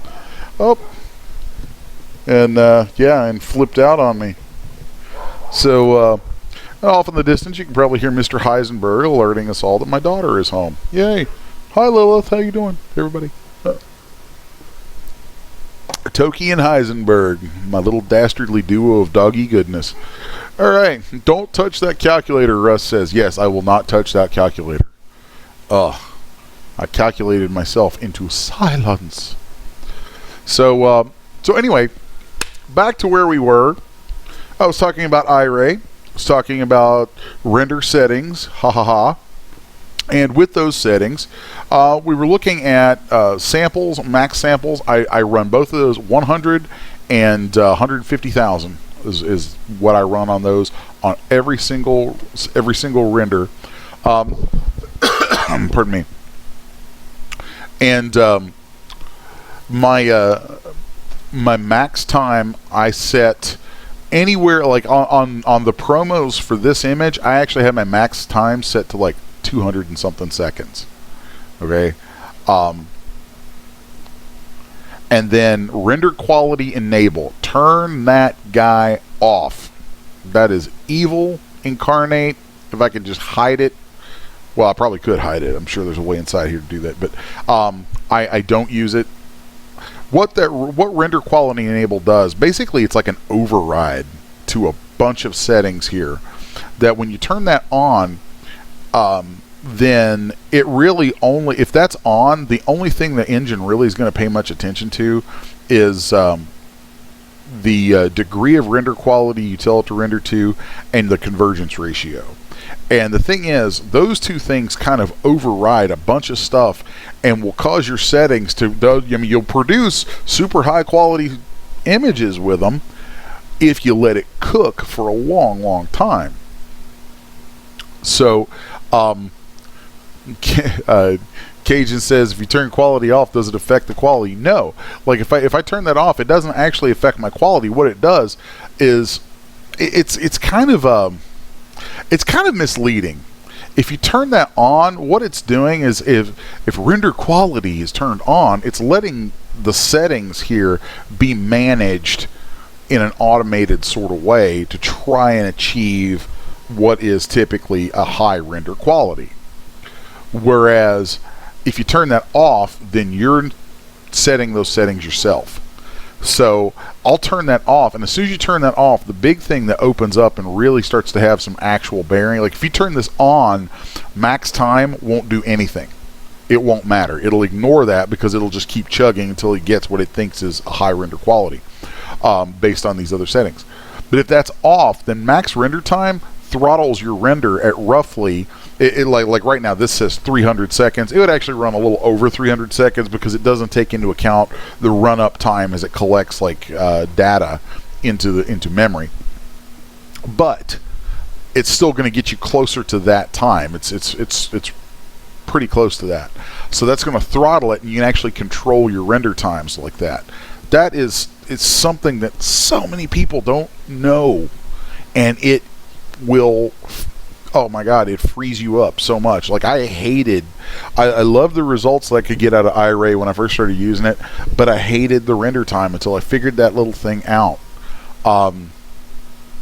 So as Susan says, promos for my last character 20 hours each. Yeah, you know, if I'm putting 20 hours into a promo, then break that down. How much time is that machine being eaten up? Is that eating up on that machine to do that promo? And you know, if the return on that investment is not what you want your return on investment to be, I would rethink it. I would totally rethink that.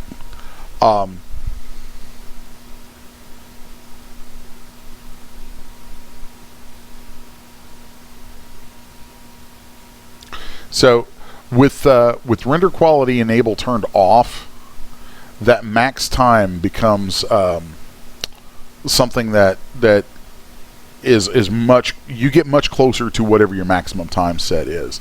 So I tend to do that. That way I can manage the render times on my images. It's just, it's just something that I have to do.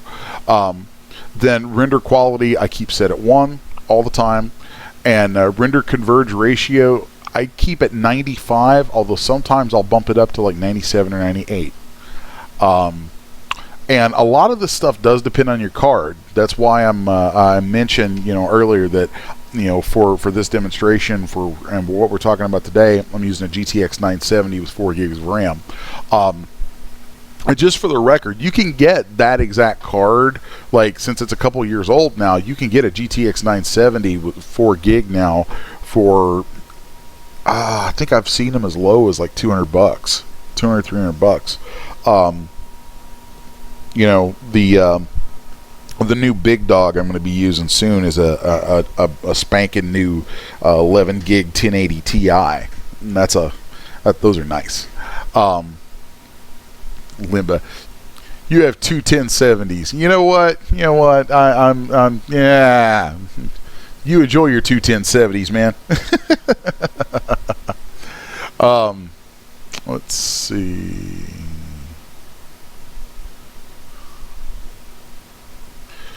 So anyway, right here, these settings are the ones that I find have the most bearing on your actual render time. Okay, the stuff under progressive rendering. That is the primary thing that I'm going to use over and over. Now, another little thing that I want to show you guys, and I think I've touched on this before, but I'm going to show it to you again anyway, is a lot of times, like for a clothing kit like this, or a set of clothing or things that are related, I'll set up a scene where I have an environment. Here I have no environment models at all. I just have an HDR dome in the background, and it's even one that I think was a free download from somewhere. I can't even remember where now. But if you do, let's see, what was it? Openfootage.net has a lot of free HDRs. Openfootage.net. And I actually need to look into putting links together for all of them that I use so that you guys can download them, and then once you download all those I could give you guys the iRay presets that I've made for myself with them, because they're super cool. Let's see, but so here I have no real models in the environment other than just what I want to show off. I have the dome set up and my camera set up, and here you'll see I have one camera in my scene, and this is the other little thing that I like doing, is I will actually animate my way through the scene. I'll go to another frame, set a pose, get my camera in place, get all my settings, and I'll check it all on screen with the iRay viewport setting.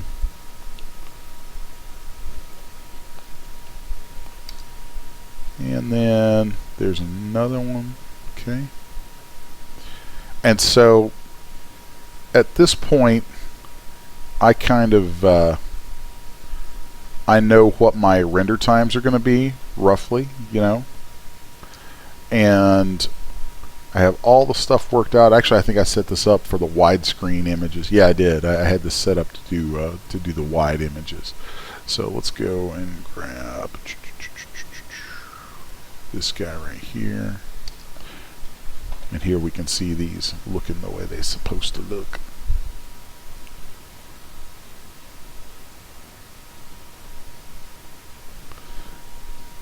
Okay, and what I've done here is I've set up my scene and just animated my camera through. I've set up a few different poses on different frames, and animated my camera through. So then once I'm done, once I have enough frames put together that I know are going to give me each of the images that I need, then I can go into my render settings, and I'll set my render type to image series, and I'll tell it from frame, because it starts base 0. So I'll go, like, if I'm on frame 5, then I need to render from 0 to 5. I'll tell it to render like from frame 0 to frame 5, and then go set the path, set a name for the series, and at that point I can hit render and just let that cook, and it's going to spit out roughly about the same time per image because of how I set up the stuff right here, and it's going to spit out those images for me that I need, that are going to be each of those in the same environment, nice consistent lighting, all that sort of thing, and then I can walk away from it. So then I'm not having to babysit, you know, a big bunch of renders, and not having to like do an image, render the image, and then come back to it. I find that is very time consuming and just aggravating. I really hate doing that. So you know, that is kind of a big thing that I do a lot, is I will animate and batch myself a bunch of images, and it works out really well because I have consistent lighting, everything, you know, it's consistent, and consistency to me is very important in promo images. So Russ says, I love the idea of using animation for multiple renders. Yeah, you know, it's like I think I used to call it promo farming, you know, because I was going to farm my promos across the rent, you know, the animation time. So there is that's just a quick look into that little aspect, some tips and tricks there that I like to use. The other thing that I wanted to show you guys is for, like, this is kind of contextual. It's kind of a country girl thing, and you know, she's out there in nature and all that kind of business. But so that has context. You know, earlier I was talking about making your promo art so you have context and suggestion and things like that. The other thing that I wanted to touch on is showing you what I call clean room or catalog settings, because you know, sometimes those are appropriate. So let's go in and find let's just load up a generic. Actually, you know what? I could just load that scene back up. What am I thinking? So let's just load that scene back in. We'll let that cook for a second. When the scene loads back in, I'm going to change out my render settings there and show it to you in the my infinite room that I've made settings for. Okay. So now let's change this back over to iRay.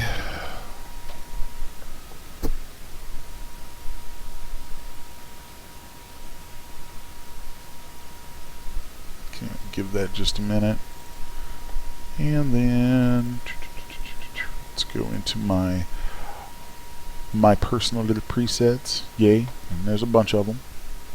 And I'm going to go ahead and change this. I don't know. Well, actually, let's let this cook for a second so you can see that kind of country background behind her for a minute, and then that way you kind of get the immediate effect of seeing it switch, because it's pretty cool where we're going to go with this. So let's go back over to here. It's a good angle too. It's kind of just a cool sort of sexy pin-up-y kind of shot. So there, you know, we have our HDR dome. So let's change this now to my one of my white room settings.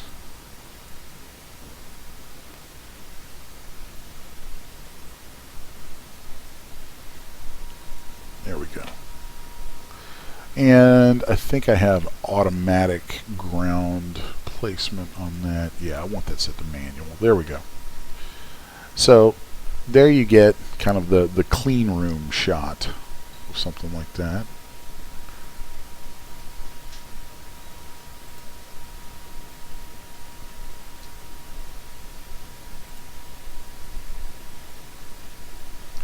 And the nice thing about that whole clean room setup is that, you know, you really get the stuff without any context. You just see the work itself. And there is definitely a place for that. It's actually not a bad idea in doing promos to have images that have all that context and story or whatever to them, but then also to have some clean room shots that just show things off. One of the other things that I wanted to talk about, well, actually, let's get into these settings real quick. Okay, this is still HDR, but it's HDR without an image. And where you set that up in iRay is you go to Environment, and then I've gone into set my environment mode to sun and sky only, and my dome mode to infinite sphere. Okay. Then once you have that set, just like with an HDR dome, we can change things like the dome rotation to get the direction that our light's coming from. So let's just drag that, and you'll see, like right there, you can see the difference. Okay. It's actually kind of cool like that.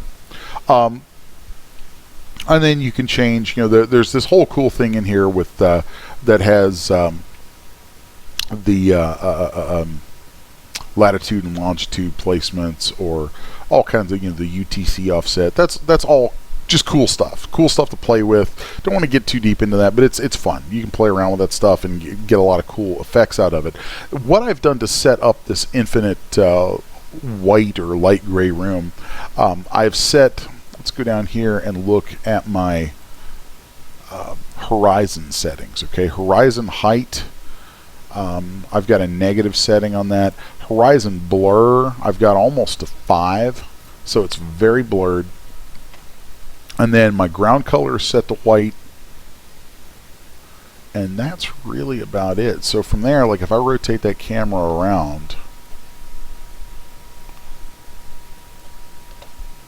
there you see what we get. It's very similar to to the infinite room that you'll see in a lot of photography studios. It has a similar effect. It's really handy for doing certain types of promotional images with that. So let's swing this around here.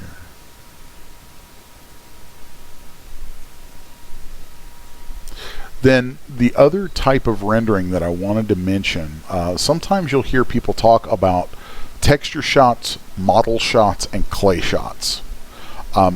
This would be like standard renders that we're all used to would be texture shots. It's got all the textures and everything on it. Now a model shot, sometimes it's nice to have side-by-sides of texture, clay, and model.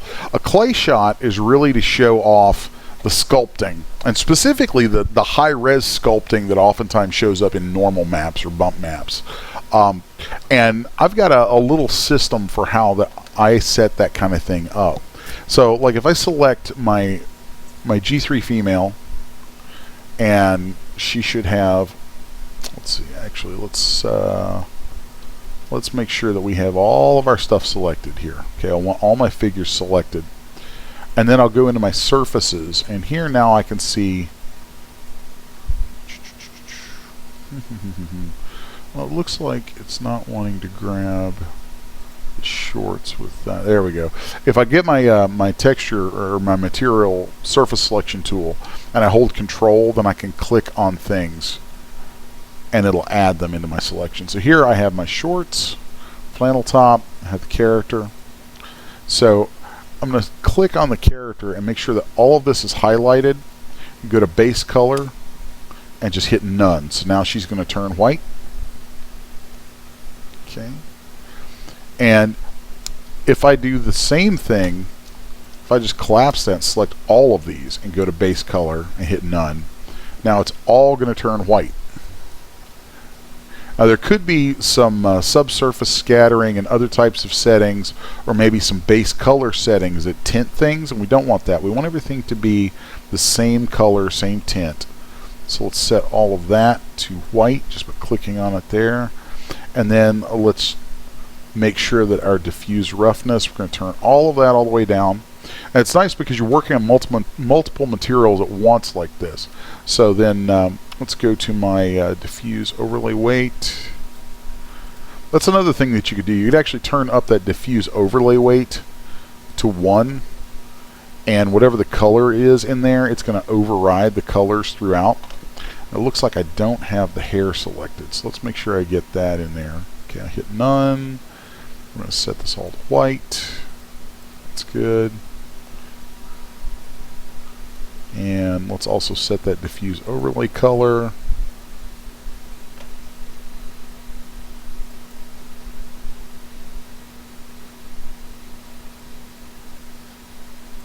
Okay. And if we're still getting any discoloration, anything other than white out there,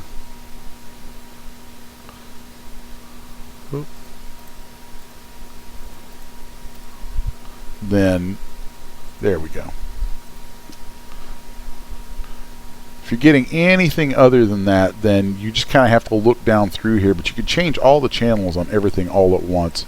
So on a clay render, I will tend to turn all the glossiness off and set it to black just to make sure there's no sheen coming through on anything.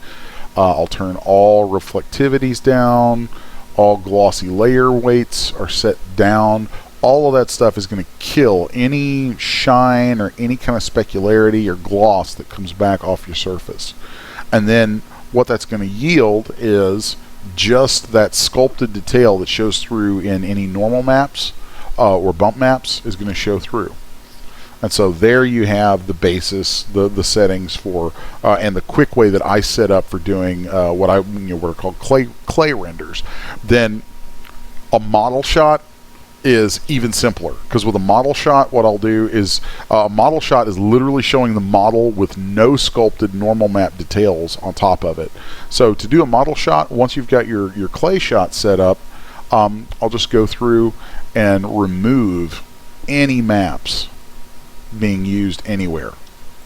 Just literally remove everything. And once that's all removed, we shouldn't have any of that kind of detail showing up. So that's all typically going to show up under the base bumps and normal maps, all that. So we start getting rid of all those things. I'm going to make sure that we don't have any top coat going on anywhere, any of that stuff. Okay, let's turn thin walled back to on. So all this should go away. Give that a second. All right, and there you have your simple model shot. So it's nice. I've found that a lot of customers, it's kind of torn. There are people out there who really like being able to compare the final textured model to what is the surface details in the model to what is the model itself. I mean, you could even go so far as to set up wireframes, but I think that's a little too far. But anyway, having those comparisons is a nice way to show off just the quality level in the work you're putting out. And that really is very specifically for things like props, clothing. I do it from time to time on creatures, because that's something where people want to see those kind of details and all that. But that's really kind of the nuts and bolts there of getting those different render types that I use for a lot of promo artwork. So the last thing that I wanted to touch on before we bring this to a close, and I know Jason is here and he heads this up at CGBytes, is using promo groups.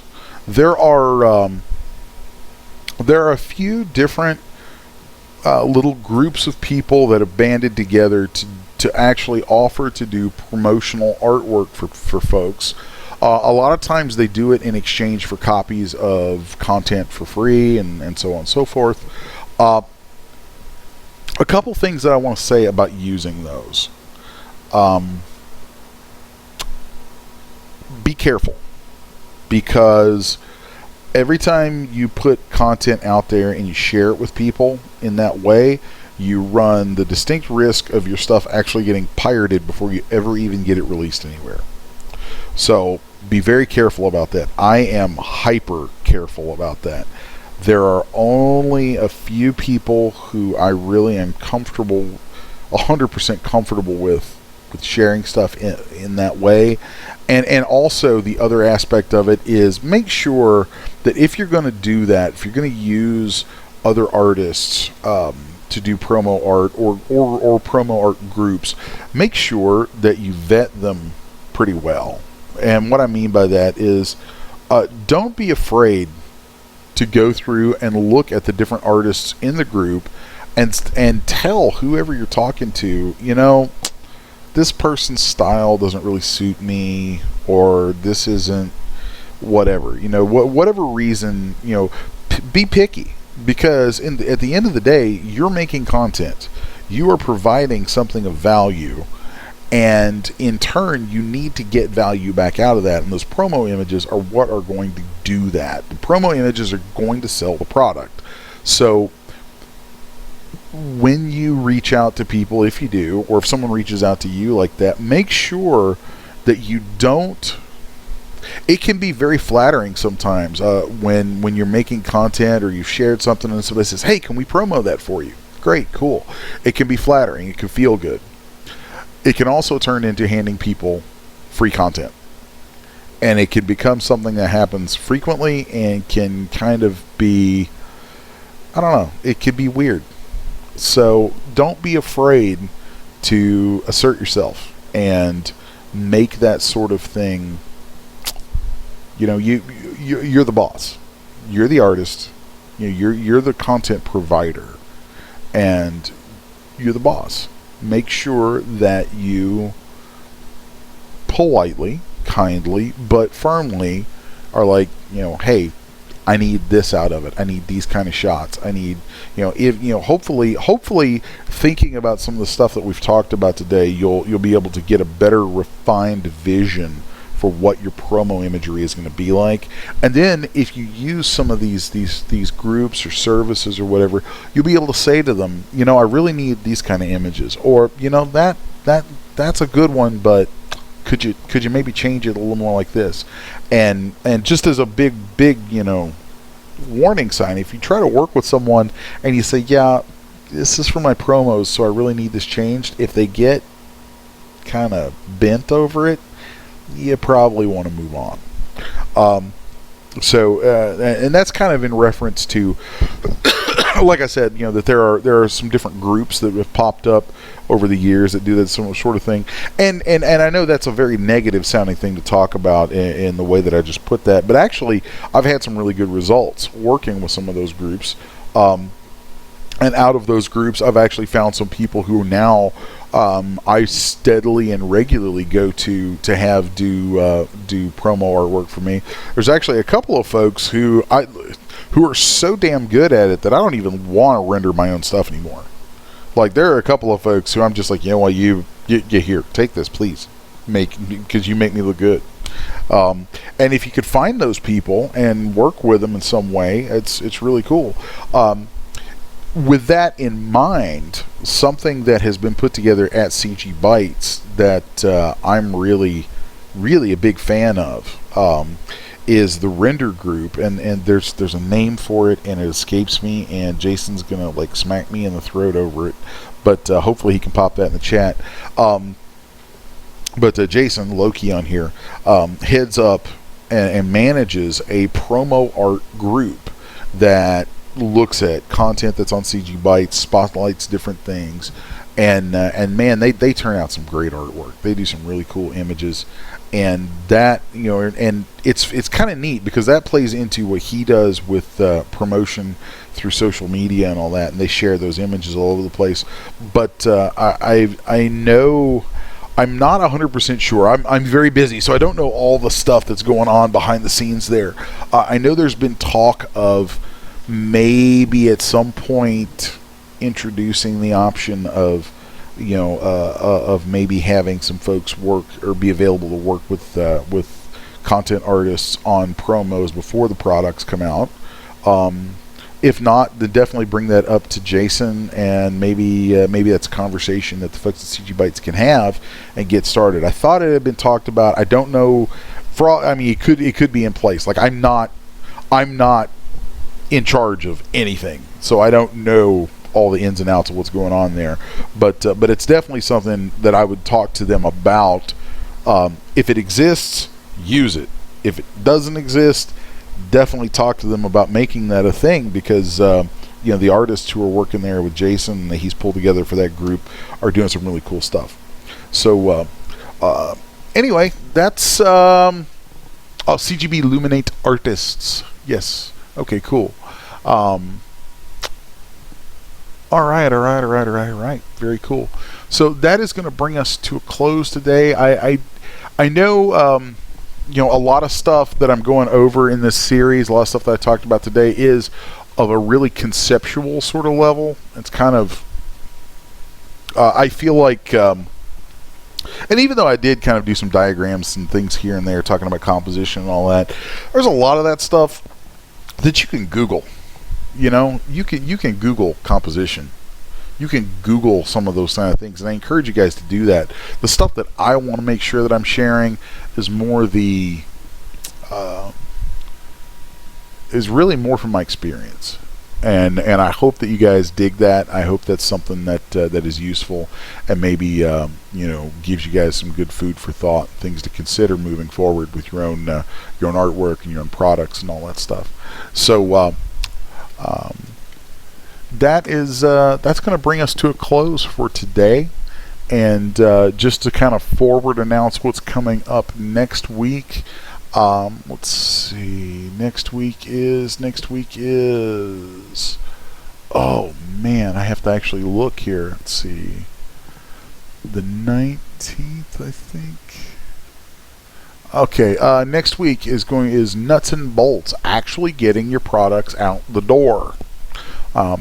And I'm just going to give you the quick synopsis here. Part 3 of our content business series deals with possibly the least glamorous but most necessary part of the process, that of getting your content actually released.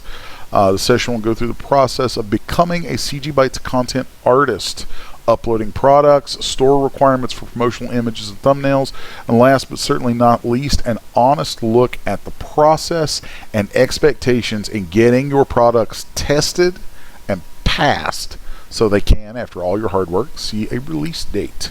Hopefully, haven't confirmed yet, but hopefully I'll actually have a guest on with me live next week via voice in the form of Miss Terry, if she can. If she can't, that's okay. I know sometimes things happen, but Terry is her official title store manager. I just think of her as like grand poobah, queen matriarch of CGBytes. That's Terry right there. So hopefully she'll be with us. If not live via voice, then I'll definitely be interacting with her a lot. Hopefully through the chat.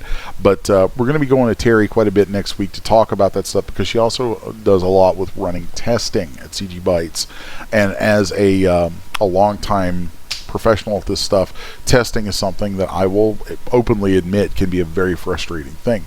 So we're going to talk about that stuff, and really next week I hope will kind of open everyone up to to some of the things that you can find out from behind the scenes of that aspect of this business. It's let me see how I can put this.